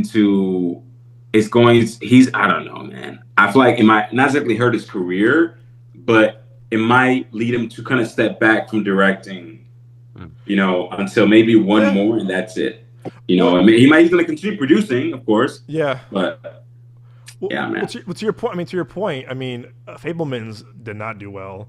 He knew that film was more of a passion project. True. Well, look at. I thought his remake for West Side Story was fantastic. I thought it was great. Flop. That was a huge flop. It came out during COVID too, as well. 2010, it came out during COVID. 2021. It came out the week before Spider-Man too, so it I think it was kind of sabotaged. Yeah, Only people that are going out to the movies were literally Marvel fans and Spider-Man. Yeah, pretty much. That was it. That legit was it. Everything else came out that time. Even The Matrix, no one saw it. Everyone watched it. Everyone watched it at home. Everyone watched it on HBO Max. I still haven't seen it. You're not missing much. You're not missing much. You haven't seen Matrix yet, or the fourth one? No, it's funny. Don't come at me, but I never got into the world of the Matrix that much. You've been living in a dream world, Moses. Hey, I've been living in reality. I don't know what you're talking about. Motherfucker, watching goddamn Matrix movies. No, real talk though, at least the first one. The first one is fantastic. I like all the Matrix movies, to be honest. The first one is peak. I'll leave. I would definitely recommend it. The second one is cool. Third one is it's a solid, third entry. I like two a lot. I like two is cool. It's better than people give it credit for, in my opinion, because that was the only one that I had growing up. So I'm very, very familiar with the second one, and then in high school or college, I saw the first one basically for the first time, and I was like, oh shit. But third one is cool because it's the original end of the trilogy, and then the fourth one is solid. It had some cool concepts, but it was y'all didn't follow through with them. But I don't know if they were hoping for sequels or whatever. But nah, the first Matrix movie, that's fantastic. The fourth one had a great trailer. I remember seeing it when me and Nick saw Shang-Chi. Me and him were like, damn, this is a good ass trailer. We were like, fuck. This is a good ass trailer. But the movie itself, though, it tried to be so meta. And I read something because the Wachowski sister, because it was made by the two sisters. The first three were made by the two sisters. Then brothers them now sisters. Yeah. And now the sisters came back for the fourth one, and then the other one you can tell. And there's a rumor that WB said either you make it or we don't. And the rumor goes that she was like, fuck it. Here's what it is. And she kind of didn't give a fuck about it because she didn't want someone else making a Matrix movie but her. So, and I'm like, that was the rumor. I read something online about a few years ago, and it was like, interesting. So she kind of made it out of spite, but it tries to be so meta. Bro, even the post-credit scenes will be meta. I was like, you go some corny-ass post-credit scene? Hell no. But there was potential for that movie, but it feels like kind of that disgraced cousin that no one talks about. Like, oh, you remember him? Yeah, sure, whatever. Because it has Matrix-y stuff, but it's so far removed from the other three. It feels kind of like a fan fiction film than an actual Matrix sequel. Yeah, it feels like someone else came in to make like a fan of the Matrix. 100% came in to make the movie. 100%.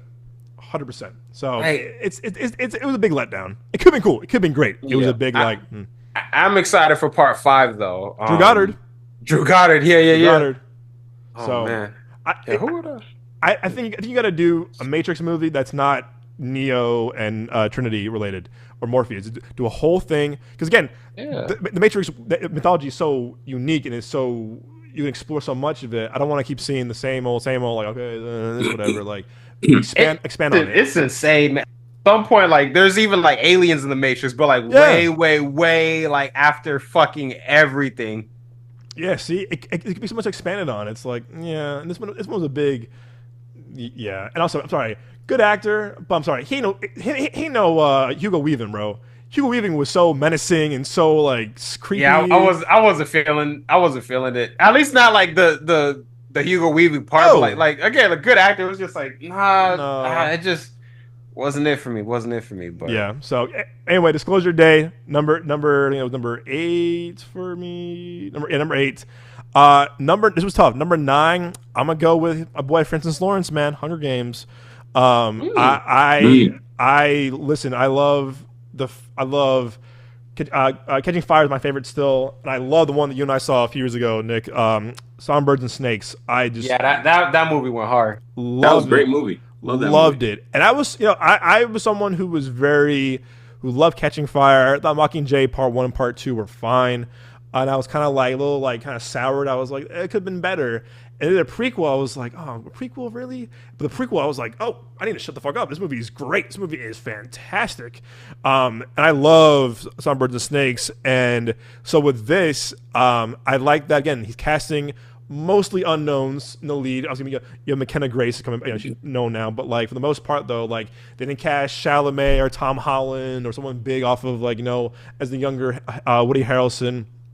But also too, because I feel like, and you haven't watched the other movies yet, right, Nick? Correct. Okay, so I don't want to spoil anything for you before you see this one. But like Woody Harrelson has a big role in the first 4 movies, so it was kind of like. I was always curious, like, okay, like how, because he was like the youngest winner, I think they said, of the history of the games, and you're kind of like, oh, what would that look like? Because also too, in the first 2 movies, especially, just of how all the connections he has in the world of Panem and the capital. So I'm really glad they're kind of exploring that, like his time as the champion before he's the mentor to Josh Hutcherson and Jennifer Lawrence. And the trailer was fantastic. Very Midsummer vibes. It looks very brutal. You got Ralph Fiennes again playing the middle-aged Snow. So we went from Tom Blythe playing the younger version, Ralph Fiennes playing the middle-aged, and then you have Donald Sutherland as the older Snow. So it's cool to see three different actors kind of play this character, kind of the different stages of his life, whatever. But again, it looks great. Also, Elle Fanning's playing the younger version of Elizabeth Banks' character. Great casting. Okay. They also have. I also thought it was good casting was my man Jesse Plemons is playing the younger version of oh my god Philip Seymour Hoffman's character. Yes, yeah. Great casting. So he nailed the casting down pretty well. Here's right here. Like, look, there's Woody Harrelson, there's Elizabeth Banks, there's Philip Seymour Hoffman, and Donald Sutherland. Pretty damn good casting, if you ask me. So I'm looking forward to seeing kind of how brutal they show it. Again, because he pushes the envelope with these PG-13 ratings as much. But I'm really, really, really curious to see how like they kind of like we see how Woody Harrelson got to who he was in the other movies. Haymitch. And yeah, this scene goes hard. Actually, this was a cool ass opening. That was it's a great shot. That was a really great shot. You know what I mean? Yeah, it was gorgeous. It looks. I mean, I'm and there's a scene too. Where he goes. They took a quote from Catching Fire where he goes, these games will probably be different this year, and a fucking volcano explodes, and I was like, yes, because again, I don't want to spoil it for you, Nick, but like they'll explain how different this game is compared to other games. And Nick, I'm just gonna. You gotta see the Hunger Games. You gotta see it. I'm about to. It's on my list. He has the Blu-rays now. I gave him the Blu-rays a couple years ago. It's I think you will like it. You know. Yeah. I'm looking like after was it Songbird and Snakes? Songbirds and Snakes, like that. I was like, okay, I have to watch these movies now. It's Jennifer Lawrence is like one of it's one of my favorite like performance of hers. Oh, she's so good.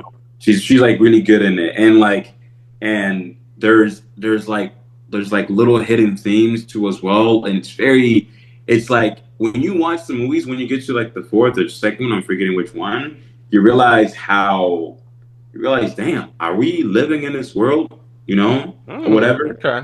There's like political elements that is also very tapped into the world that we might be living in just a little bit, but check it out. Gotcha. Okay. Yep. No, definitely will. Yeah, they're great.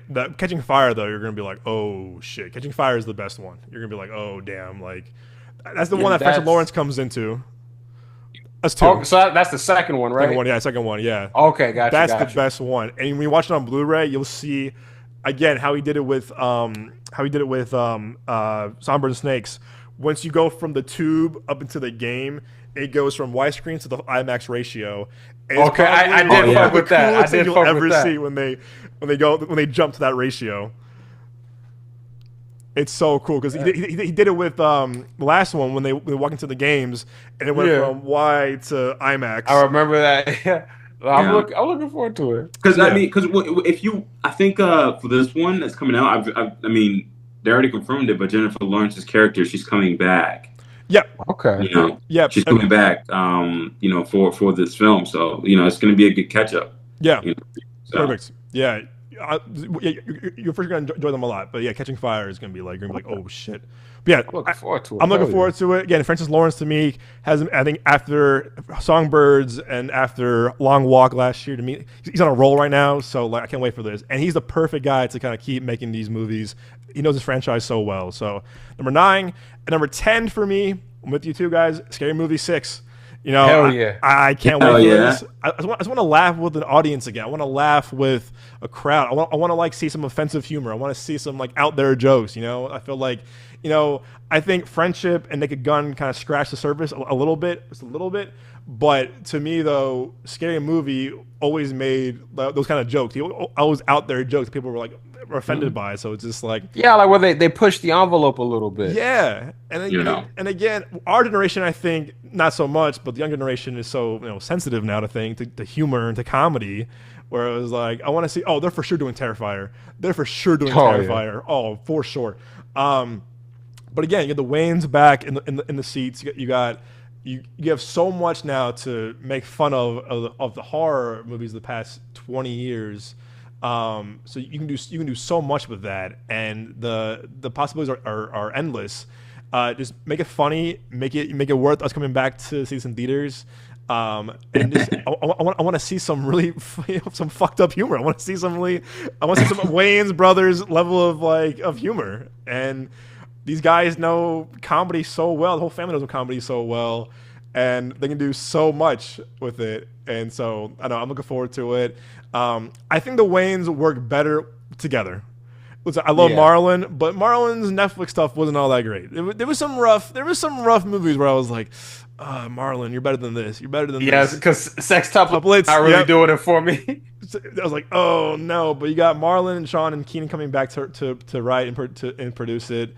You got they're back as producers, so I feel like you gave the keys to the kingdom back to the right people. So let me give them free will, let them do what they want, and I just want to see people in the audience laugh together again. It's a communal experience. It's so cathartic.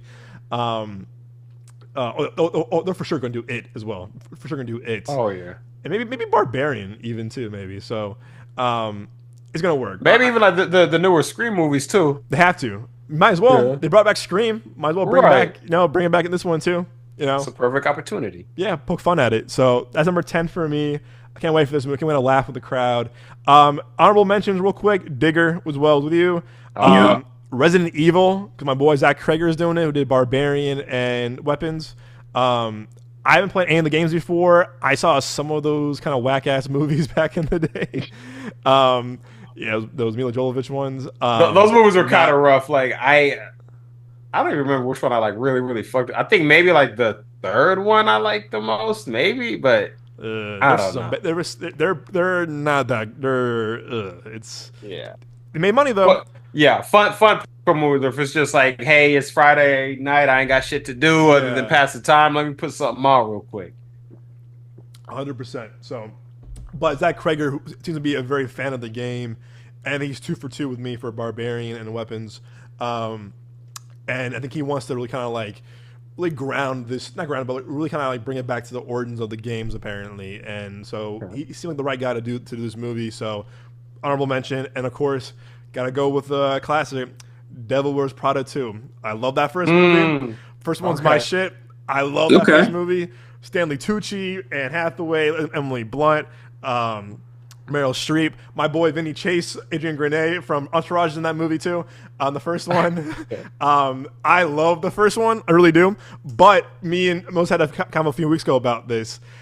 It just looks very cheap. Me and Moses both said that it looks very like it looks very like. Was it TV, right, Moses? When we were it feels very, very TV. That's what I said. In terms of like the first trailer when we got the video, right? It's like when you see the elevator scene from like the original and this one, you can see how the dynamic. It's like everything is so blown out. It's not in terms of like it looks bad, but it's just like. From the elevator shot from this newer film, from the trailer and everything, it's like everything is just like it's I don't know. You can easily tell like the cinematographer, I don't know, probably didn't care so much about it. No. I'm pretty sure that the actors are gonna do a great job in performing and everything like that. But it looks so everything looks so I don't know, man, like so clean. And that is not. I'm not using it in a good way. I'm just saying it just looks so clean, and everything. And I hope that there's color grading to come in the future. Yes, but I know that this movie is still gonna do great. I know it's gonna do great. I mean, you got a whole fandom behind this movie, and everything. So it's gonna do great. It's gonna do great. But people are saying this movie's gonna hit $1 billion or something. Hell no! Listen, I'm the biggest fan of Devil's Product. I love that movie. Ain't no way the hell is making $1 billion. No way, bro. On what planet? Listen, again, I love this movie, but no way. Yeah. Ain't no way, bro. Hey, I've been hearing the fandom is pretty crazy, bro. I've been hearing how the fandom for this movie is like. I'm wow. one of them. I'm talking about Barbie level, bro. No way. Ain't no way, bro. Ain't no way, bro. Ain't no way. Hey, we're gonna come back here. And, bro, I will buy you a steak dinner, Moses. If that happens, bro. We're gonna come back here in May. In May, whenever this is released, give it a couple weeks or whatever, and then we're gonna see what the numbers are looking like. I got you. I got you, bro. I will drive to LA and buy you dinner and drive back if I have to. Because it's not just Gen Zs that are gonna go see this movie. Oh, everybody. It's millennials too as well. Is that huh? Oh, dude, the first one is so popular. Oh yeah. Yeah, I never watched it, but I just know how popular movie it is. Night. We gotta watch. No, the first one's great. The first one is so good. Okay, I'm about to check it out. It's Emily Blunt's first big role too. Oh wow, okay. It was her first big role. And my boy the Tooch is in it. Tucci Gang. He's so good in this too. But no, the first one's great. But it kind of worries me too because I felt like the same way to Moses, like how it was with Freaky Friday and Freakier Friday.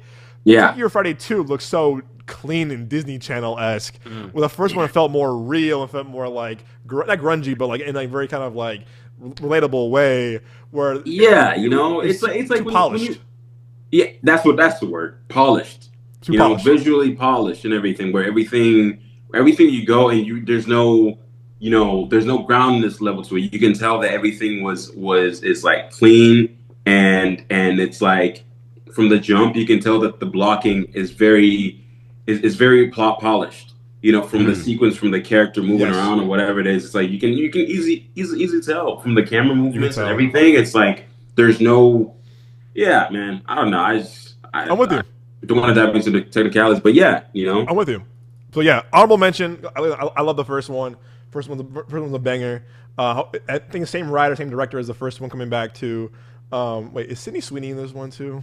No, I don't think so. There's no way. Oh my god, she's not. Yeah, I'm not trying to be mean about this girl. You can say no to things. You can say no to things. Listen, I love Glenn Powell. Glenn Powell, my man. Pull back. She's not in this movie. You've seen like a wrong article. There's no way. Yes. Go to IMDb. Go to IMDb right now. Go to IMDb for this thing because there's no way. I don't think she is. You gotta go to IMDb. I only trust IMDb on fair enough. Hey Moses, that's facts right there. All right, I only go to IMDb. Let's do a parlay. Okay, $1 billion. Rumored. Rumor. It's a rumor. It's a rumor. All right. It's not. Hey. We'll do a parlay. Dinner, $1 billion, and then she's in this. That'll be my parlay. Sorry, side bet. Bro, I'll give you $20 if this doesn't make $1 billion, or at least close to at least 900 mil. Hey, buy me a beer when you see us over the summer. We're good. We're good. Nah, bro, I got you. I got you. Good. But yeah, so we'll see. She's gonna be in this movie, God. No, she's not. But hey, if she's probably not gonna be the lead though, or anything. She's probably gonna be like someone's daughter. Someone's daughter. Like a little cameo. Yeah, someone's I feel like cameos as herself. Like they got the act. Probably. They needed like model the clothes, or whatever. I don't know what the movie. Yeah, probably. No, you're right. You're probably right. Yeah. Very Met Gala, probably Met Gala. Yeah. I heard that they are doing a Met Gala scene. There's like a Met Gala. There you go. Okay. Called it. There we go. Called it cameo. Yeah, it's gonna happen. But yeah, I know, I'm looking forward to it. That was part of my shit, so honorable mention. But yeah, guys, those are our top 10 most anticipated movies of 2026. Let us know in the comment section below on YouTube or Apple Podcasts, Spotify, or Amazon. What are you looking forward to? What are you guys hyped for? What are you guys hyped up for that we talk about? We include. Let us know. There's so many movies coming out this year that we're gonna cover and see. So let us know in the comment section below.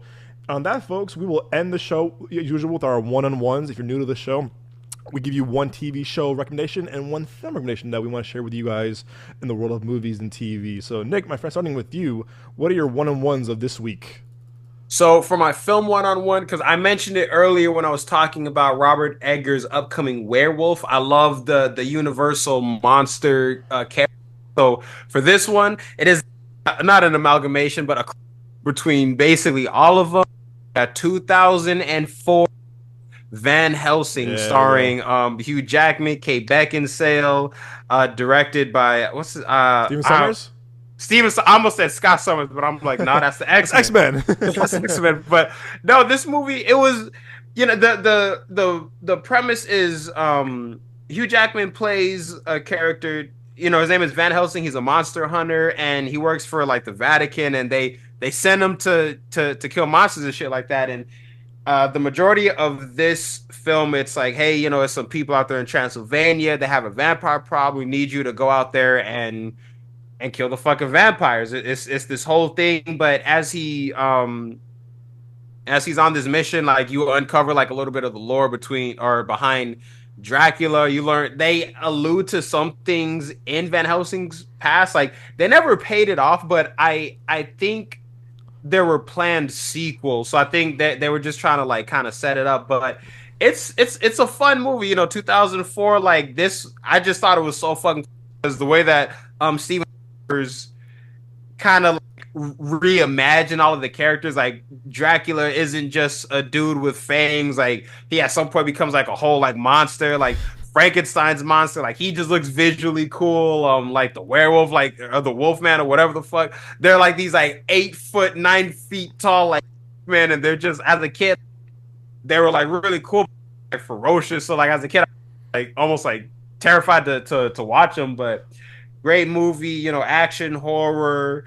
Like and even just talking. I kind of wish that they would have done like a part and or a part 3, but. It was very fun, very imaginative, and just a childhood classic of mine.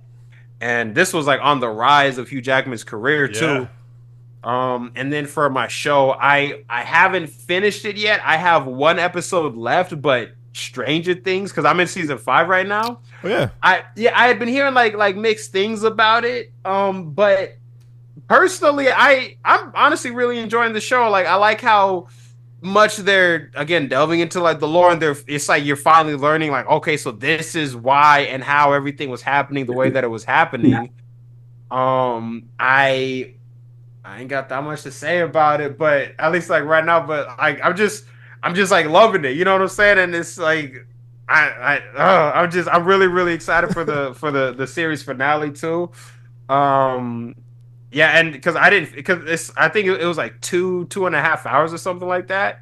And at the time I was watching, I was like, you know what, I do have work tomorrow, so I'm not going to be able to finish it right now. But like this weekend, like once I kind of clear up my schedule, like I'm just going to the room, turn off all the lights, my fucking snacks, and then I'm gonna finally finish Stranger Things, man, because I've been this show's been going on for what, like 10 years? 10 years, man. It was July. It was the summer I moved out here to AZ, so it was June, July 2016.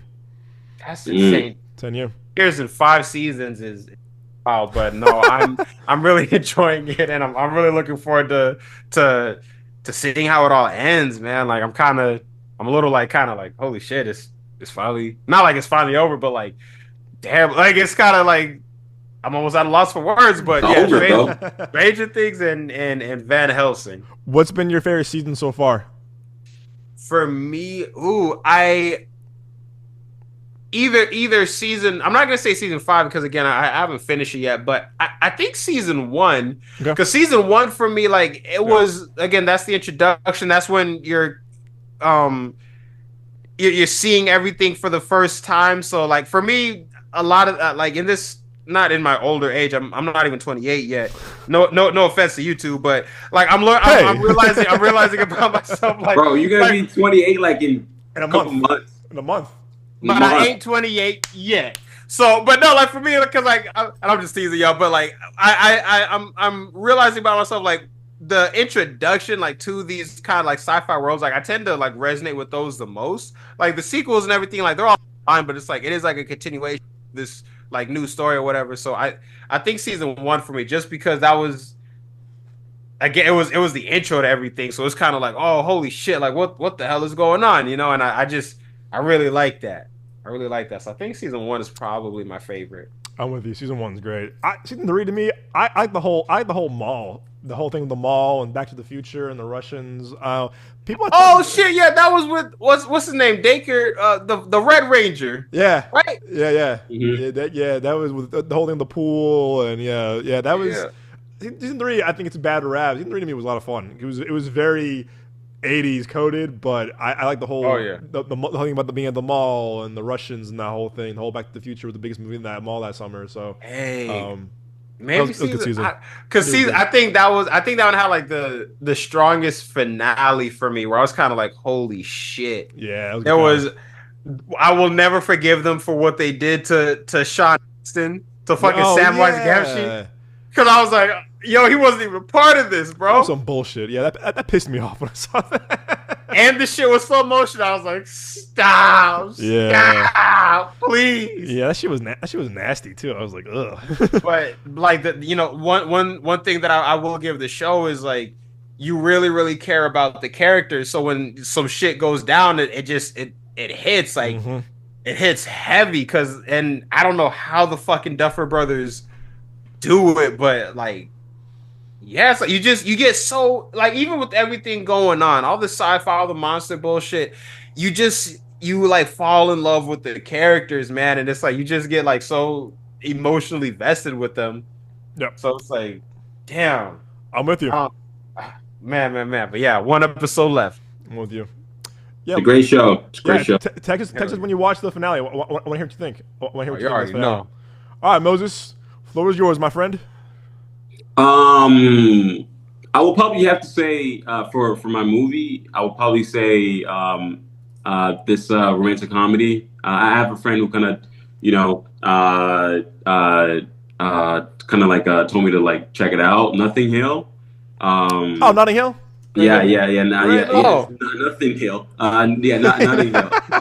That's the sequel. That's the sequel. But movie. with Hugh Grant and Julia Roberts and everything, it's a movie, you know. It's very I would say it's more of like just a romantic drama. I think that's what it is. I don't think it's a romantic comedy at all. But it's very sweet, you know. Nothing like really bad happens in this movie. But you know, Julia Roberts just plays this character who's like this big Hollywood actress and everything, and she goes and she has like a press junket that she's doing in like, you know, the UK, and she meets this guy, you know, who's this, you know, like nobody essentially living in the UK, normal life, and works at this bookstore, and you know, she kind of like, you know, falls like in love with him essentially played by Hugh Grant and everything. It's very sweet, you know. But yeah, yeah, yeah. It's like a nice little movie. I would say. When I went to London during my semester abroad, every girl wanted to see where this movie was shot. And the director of my study abroad program at University of London, she goes, "And for you Americans, I love Notting Hill. Don't worry, we have a Notting Hill tour. Don't worry, you can take it because like the director of the program knew because she was British, and so everyone was like, oh my god, the Notting Hill tour. Oh my goodness, like they were so excited for it. And at the time, I had seen the movie. I watched the movie about a year ago myself for the first time. Oh, this was a very sweet movie. So yeah, man, people when you're in London, people want to look for that tour, that Notting Hill tour. Like they go crazy. That's crazy. That's crazy. That's crazy. They have this one shot in this movie. Oh, the Oneer? where like the Oneer? Yeah, the Oneer. I have to. It's like the changing of the seasons. Yes. Yeah, yes. I have to look it up and kind of like. I seen that. I gotta see how they did that. I gotta do some like digging. All in one. It was shot on the street, and they changed. No way. There's like I there has to be some level of of sort of like I don't know. There has to be some like something that there has to be a plate somewhere where they kind of tricked us in some way. Probably a cut. There's cuts somewhere. I'm pretty sure. It's a great shot. But it is a really, really cool shot. They do it very smoothly too. It's very smooth. Great song too. The "Ain't No Sunshine When She." Yeah. Oh, by Bill Withers. Yeah, dude, it's a great. That's my shit, dude. It's a great shot. They do it so smoothly, and it also passes like time in terms of like months and everything too as well, which is great. It's great. But it's a sweet movie, Yeah. That shot is, I can't show because of copyright reasons, but like, man, it's so cool how they shoot it, and I'm with you on that. Yeah. It's like, damn, how do they pull this off? Yeah, no, it's really great. For my show, I'm gonna cheat a little bit. I haven't really started a show yet. I would say Stranger Things too as well. It's a great show. Great show. It really is. The last show was great. I'm not gonna spoil anything. Yeah. It was great. It was really, really good. I think the two characters that I thought really had a good character arc was like Max's character, Okay.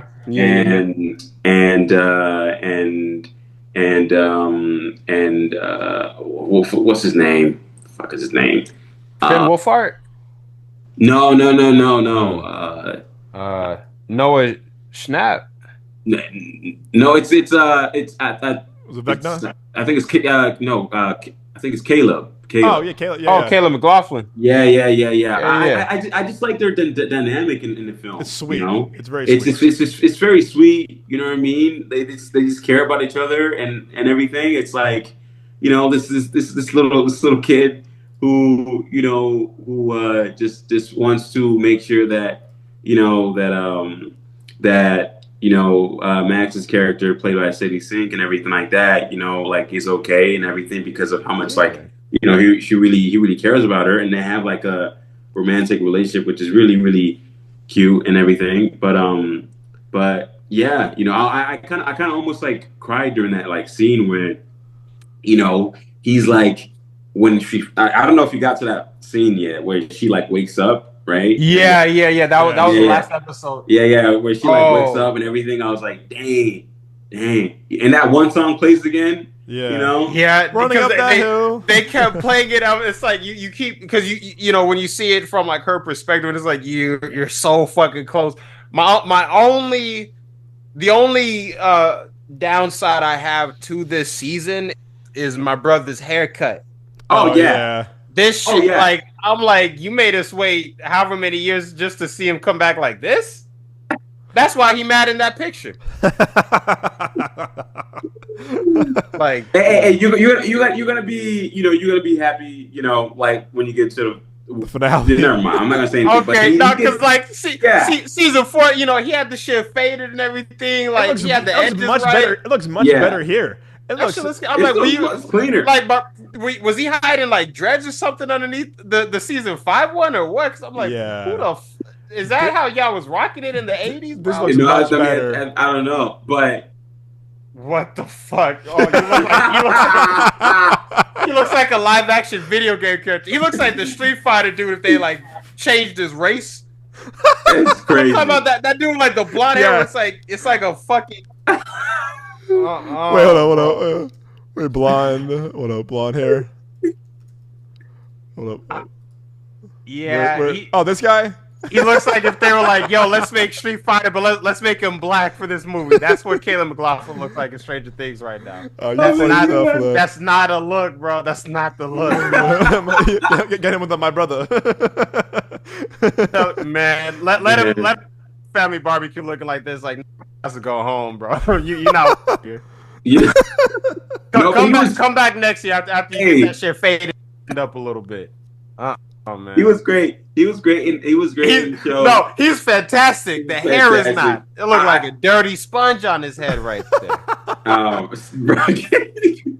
Gotta stop. I'm trying to get my one-on-ones, bro. I'm sorry. I got distracted. I'm sorry. I'm joking. But overall, it's a great show, great ending, and I know that they're doing a spin-off show as well. Yeah. I don't really know how I feel about it. I'm not really excited, or I'm not really mad about it either. I'm like, okay, cool. Because it's like sometimes you got to think. Sometimes you got to have a business hat, bro. You got to realize, they did money, they made I think Netflix is the only reason why Netflix is here now. Is number one is because of the show. It's because of Stranger Things, how big it is. For sure. People literally created Netflix accounts to just because of the show. Yeah. So, and for them not to, capitalize on making another spin-off show on it, I think it's kind of, bad. Not really cash bad. grab. Business-wise, yeah. Really, yeah. Business-wise, it's not really, it's not really a good idea. But I'm glad that they're doing a spinoff and everything because of how great the show was. But I don't really know how I feel about it. It's kind of like what Ryan Coogler said with Sinners. He was like, "Listen, I want you to have a full meal. Have a full meal and enjoy it for what it is." And I feel like not everything needs a sequel, a prequel, a spinoff, or whatever. Because I feel like I think there's some things that are so good by itself.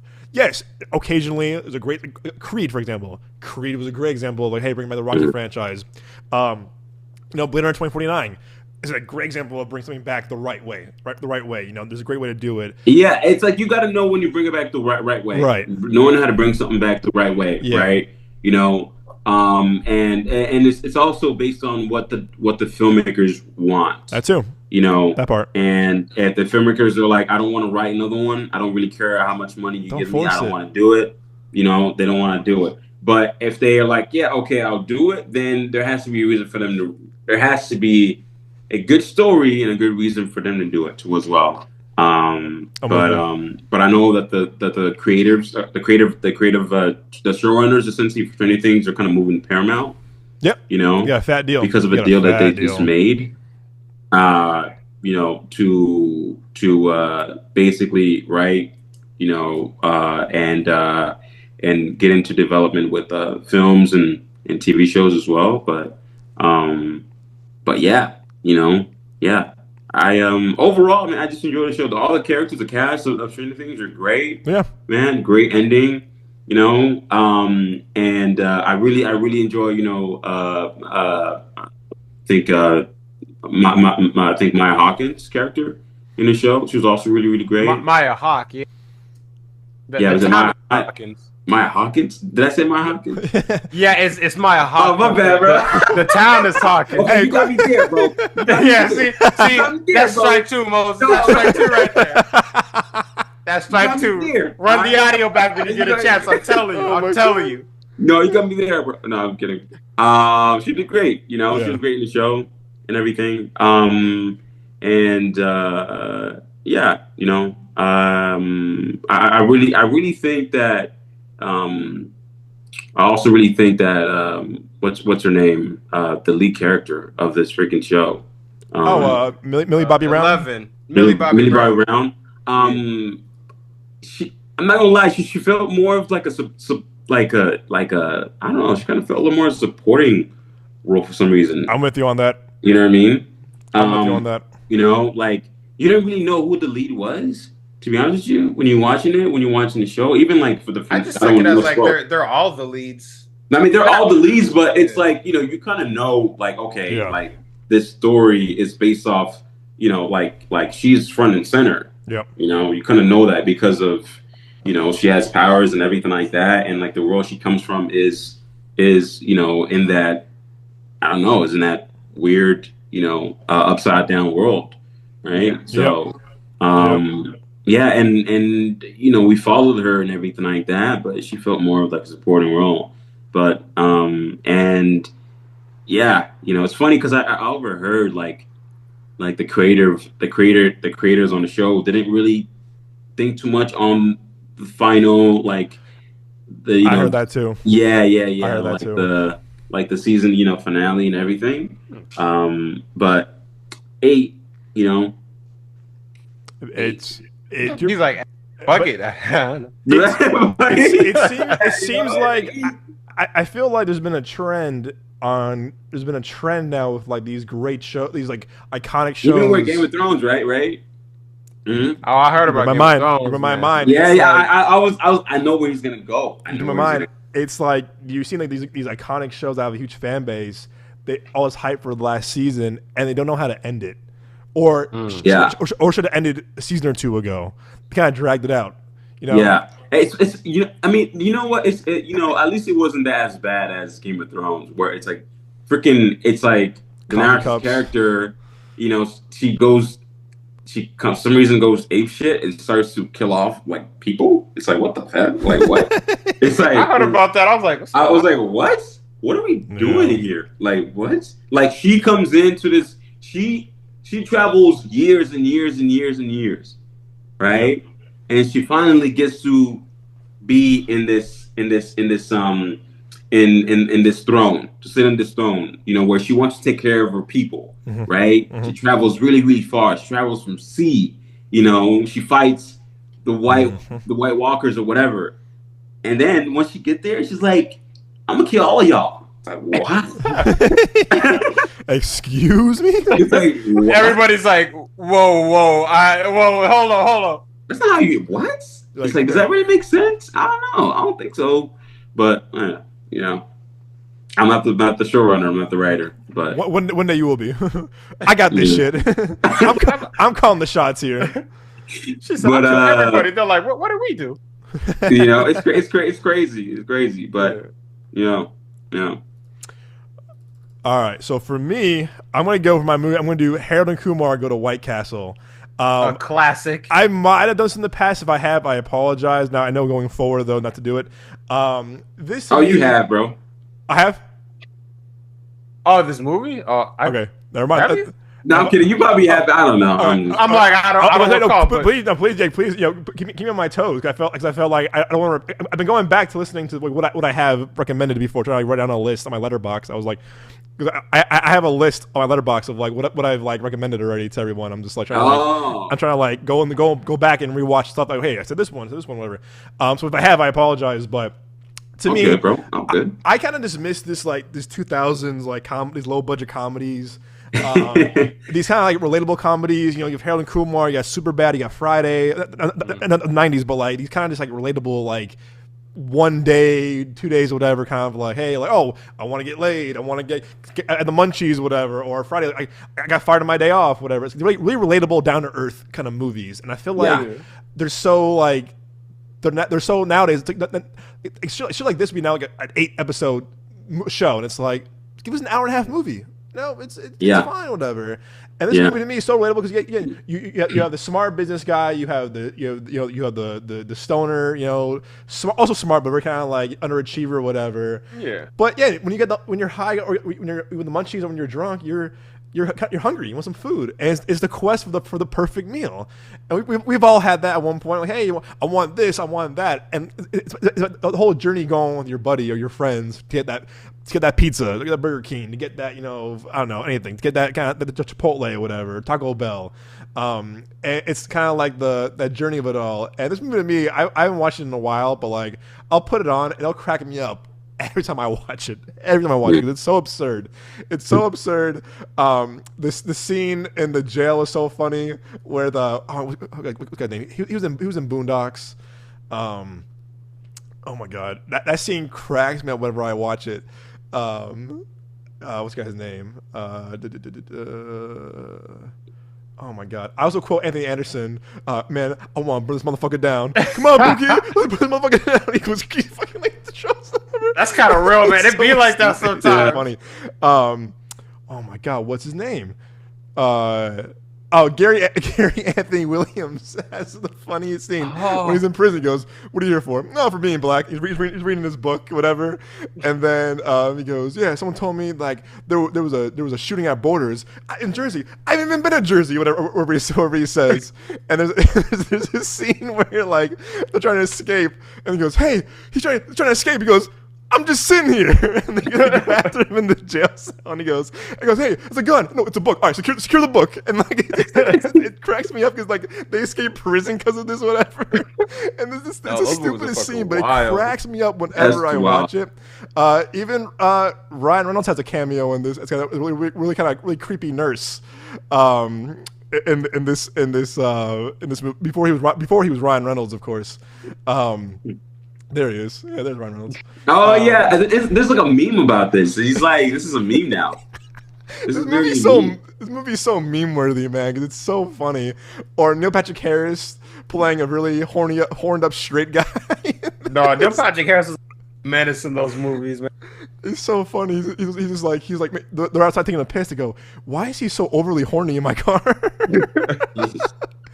And then he steals their car or whatever, or the scene that their college looking for weed, and it's so funny, and but again, hour and a half, so relatable. You want the perfect meal with your buddy. It's late night on a Friday or a Saturday, whatever. Like, man, you just want to like. Again, you're stoned, you're either the munchies or you're drunk, whatever, and it's so relatable. But also, again, I just miss that era of the low budget, bro comedy, the buddy comedy, Yeah, they don't do it like that anymore, which is kind of a shame. No, the closest thing we've had to that is probably that the SZA Kiki movie, one of them days. That movie was literally it. That's literally it. I mean, what's crazy? It's like after watching Notting Hill, I kind of want to go back and watch old, not films that I've seen already, but just films that came out in the early 90s, late 90s to early 2000s, because I feel like movies back then were just, I don't know, they were real. I know it's nostalgic, right? They're real, yeah. But it's there's a level of I don't know, man. There's a level of feeling as if there's more stories there, but also feeling a level of being at home, essentially, kind of. Yeah.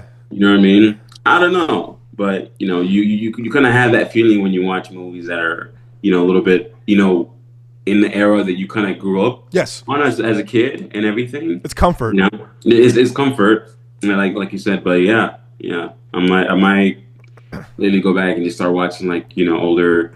Early 2000s, films, late 90s films.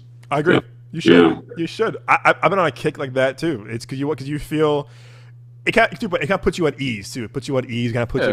This is relaxing. This is rewarding. This is relaxing. Yeah. It feels like home. It feels like home. It feels like home. It feels like home. I put this movie on. It'll cheer me up because it's relatable. It's relatable too, and it's just it's so silly and it's goofy, but I don't know. It's from an era that to your point, nostalgic is one thing, but also movies like this don't kind of exist anymore. It's kind of they don't really have the same kind of the same punch. If that makes sense. Right. Yeah. Yeah. I think back to this, and again, like I said, Friday, or I think back to, like I said, Superbad, or a lot of those like 2000s, 90s comedies where you're just like, oh man, that was fun. That was like simple plot, simple premise. It's goof, it's silliness, and you kind of feel like, oh, good, that was fun. So I put this on. It's so funny. 2 and 3 are fine, but this one is the best of all three of them. No, I saw Guantanamo because I was trying to see superhero movie with my mom at the drive-in, but Guantanamo Bay was playing first, and like my mom had me like call to like see what the schedule was, and I was like, they said it was some Harold and Kumar, but they said it's rated R, Mom, and I was like, I don't know what it's rated for. Maybe we should just wait. She's like, no, it's fine. Long story short, it very much was not fine. That was the most uncomfortable movie going experience I think ever. Again, what is this? It came out like 2008. Like, I want to say 8. Yeah, I was like, dude, I was like, Mom, I tried to tell you, and like she got mad at me for it. She's like, why would you pick this? I'm like, nah, motherfucker, I wanted to watch a superhero movie. I told you we should wait. When we get home, you're grounded. I don't give a fuck. I was like, this weekend sucks ass. This one, people love this one. I don't. 2 and 3. Oh yeah, them and George Bush. Yeah, and when I was a kid, I didn't know who the fuck that was supposed to be. Neither was I. I was like, wait, who? I was like, his face looks weird as hell. Yeah, the thing with the dwarf that was weird. It was weird. Cyclops. It was just the real Odyssey. It was just weird. It has its moments, but like 2 and 3 are just weird. And the first one is just like it's a simple premise. One night you have the munchies, you want White Castle, but White Castle is like an hour away, and the shit you have to go through to get food, whatever. It kind of again. Not everything's a sequel, a spin-off, or a prequel, you know? Like the Christmas one, like it was spinal, but it was just like, it's like inoffensively okay. Not that it's not necessarily an inoffensive movie, but it was just kind of like, more of a gimmick. More of a gimmick, the whole 3D thing, you know? It was very, very gimmicky, I would say. I like this scene right here with the dude in the vest. Like, move over a little bit, Doug. Yeah, that one right there, because that scene was hella 3D. Bobby Lee, yeah. That shit was insane. It's not as good as the first one is just. Fucking party scene of the second one. I know what the bottomless party. Oh, there he is. He had the essays on civil disobedience. Bro. It is so. I remember this guy. Like, leave this man alone. It's so fun. It's just so that scene, bro. After I watch it, just cracks me because how stupid the cops are. And he's like, "Get here!" He's trying to say, "I'm just sitting here, trying to secure the book with the baton." Wait. This guy looks. He like changed. That's crazy. Yeah, he slimmed down. Yeah, he's good. That's crazy. Funny actor too. Super good actor. And just this cameo, bro, just cracks me up whenever I watch it. Yeah, the universe tends to unfold as it should. He has put out a blank large. I don't know. I'm confused. I don't know what that means, but I relate to the second part. Because like he's in the jail cell with Harold, and he's just like, he goes, "It's unfair, man." He goes, "Hey, man, that's his life, you know." That's life. No, I'd be like that, you know. The book. All right, so for my show, real quick, I'm gonna do this show. It's called Daisy Jones and the Six. This is kind of loosely inspired by. I love this show. Yeah, with the tale of Fleetwood Mac. It's loosely inspired by Fleetwood Mac. And I watched a couple years ago because the person I was with at the time loved the book, so I watched the show with her, and I was like, "Oh, the show was pretty damn good." It captures this kind of era of music and the era of like touring and songwriting. Also era of like American culture, American pop culture too. In what year was this? Like 70s, right? Like 70s. 70s, yeah, yes, sir. I think it was 77. Yep, nice. Yep. There you go. And it's a really well made show, and it's really good. Yeah, it's really well made. Yeah, I think it's one of Amazon Prime's kind of like underrated shows because when it came out, almost every woman I've met loves this book or knows this book. And I was like, damn, is this like Harry Potter or something? Like, no, people know this book. People worship this book. And I said, oh, damn. I said, I didn't know that. I think at the time, the girl I was seeing at the time was telling me like, oh, like this is it. She knew the book so well too. And going in, I was kind of like, I don't know, whatever. And I was very captivated by the show, and the music was really good because again, I like when the actual actors are actually singing too. Like they're singing, like they're not lip singing. They're not like they're digitally added or whatever. Like they're all singing whatever. But again, it's a really fun snapshot of like this kind of era of music and culture and how different it was back then going to concerts for like $2, no Ticketmaster fees, no like scalping, whatever. It was all scalping, but like not being like screwed over in fees for tickets or whatever. So but also the show has a lot to say about misogyny and about dating and marriage and committing to having kids. Yeah. There's a lot of that. There's a lot of romance in this. That is very that is sticky. Sticky, yes, that's the right word. Sticky, very sticky and very mature in a way of like it's like oh damn, you're like ooh. Yeah. Never mind. Go ahead. No. I was gonna say, It was very much, like especially with I think that photo right there you just had, between those three characters and everything. Oh my God. It's like that romance, that they had. It's I'm forgetting her name. Didn't she date like Leo, Leonardo DiCaprio? That's Elvis's granddaughter. No. The other one. What's her name? Yes. Yes. Oh my God, what's her name? Yes, I know you're talking about Camilla. Yep. Yeah. She was. I mean, she was great in the show. She was awesome. Gorgeous. Oh, gorgeous! Everyone in the show is so good. Also, Robert Pattinson's wife is in this one, Suki Waterhouse. Oh yeah. She's also in it too as well. She's great. Everyone is really good in the show. What's his name is also in it too as well. He's this one guy. Is it Tom Wright? No, that's not. Can you click on that guy, Tom Wright, real quick? Tom Wright. There he is. Yeah. I don't know. Never mind. I don't know him from. I thought for some reason I knew him from another show. He was the manager. Was he the manager? Yeah, he was the manager. He was the manager of the show. Yeah. He was also the manager of the show. Yeah, the manager of the band. The band. And everyone's it's really good, and it feels like. Again, it's a little bit polished here and there of like cinematography, but it does capture the 70s. I thought. It does. I mean, it's like the thing about it. There's color. Yes. Yes. There's color and vibrance to it, and there's a vibrant color to the show and everything like that, which looks really really pretty. Yeah. Especially when they're like at the desert, right? Yeah. When performing and everything. I was like, oh wow, that's like it's great. It's nice. I think it sounds like we're giving a whole review of the show. I know, right? 3 years later too, which is hilarious. Because I'm going through my list of like, okay, what have I not talked about before on the pod? And I was, I talked about the show in a while, and I remember it stuck with me for a while because my ex was obsessed with the music, and I remember buying her the vinyl. Dude, buying the vinyl was weird. I bought it, and it was like, oh, it's back ordered. It's so sold out. I was like. For a show, and I was like, for a TV show of a book, and that album was hard to get on vinyl. I was like, my apologies. And then again, I'm not a Fleetwood Mac fan. Again, more hip hop and rap, a little bit alternative here and there. But like the music's very catchy too. It's very catchy. It's very very upbeat. It's very Fleetwood Mac-esque. I heard I want to go listen to the soundtrack album, and I was like, this is pretty good. It's for a TV show soundtrack. It's well produced. It's well produced. It's a really really well produced soundtrack.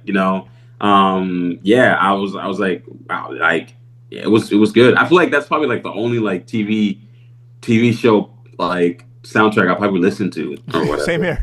I don't know any other TV show soundtrack I listen to, but yeah. It ain't Sinners though. No, I'm kidding. No, that's not facts. But yeah, worth the watch. Came out a couple years ago. Again, if you know the book, you're probably gonna love the show. But I don't know if you're a fan of that kind of music, like a music biopic in like 10 episodes on a serialized whatever. It's worth checking out. This is the album. It's the album that I remember I'd have to look for on vinyl. But again, great show, good acting, a lot of great young talent. But I didn't realize how popular this book was. I didn't realize the popularity of this book, but it was good. It's a very, very, very well made show. Yeah. All right, folks. Moses, my friend, where can our lovely audience find you at home on social media? You can find me at MosesLawi _ on Instagram. You can find me on my website at directedbymoseslawi.com. I should be posting a 2026 director's reel up there soon. And you can also find me right here at the Genre of Your Life podcast. Hell yeah. All right, Nick. Right here as well at the Genre of Your Life podcast. You can find me on Instagram at Ahmad Johnson 98, and of course right here in your heart, in your soul, in your mind. You open up your third eye, I'm gonna be the first thing you see. So I exist in multiple planes, man. That's how I be getting down. So like this.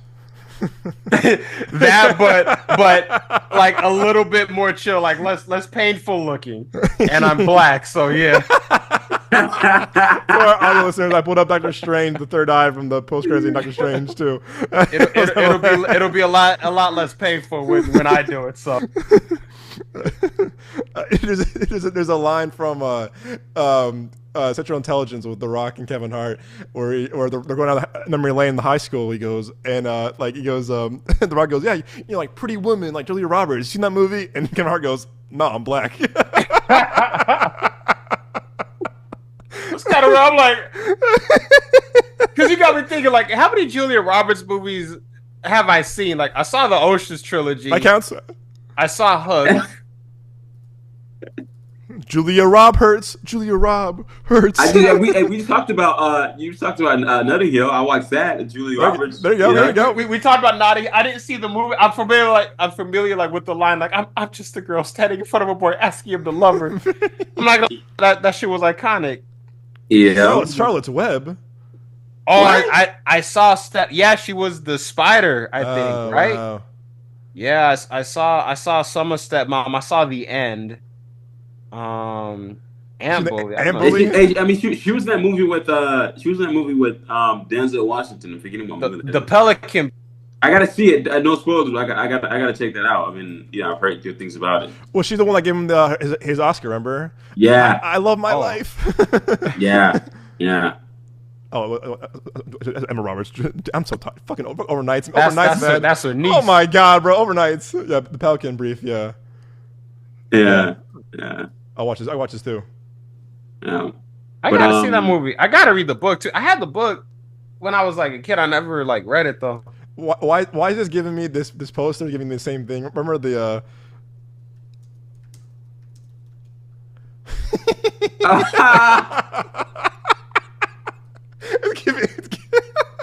the Young Thug meme.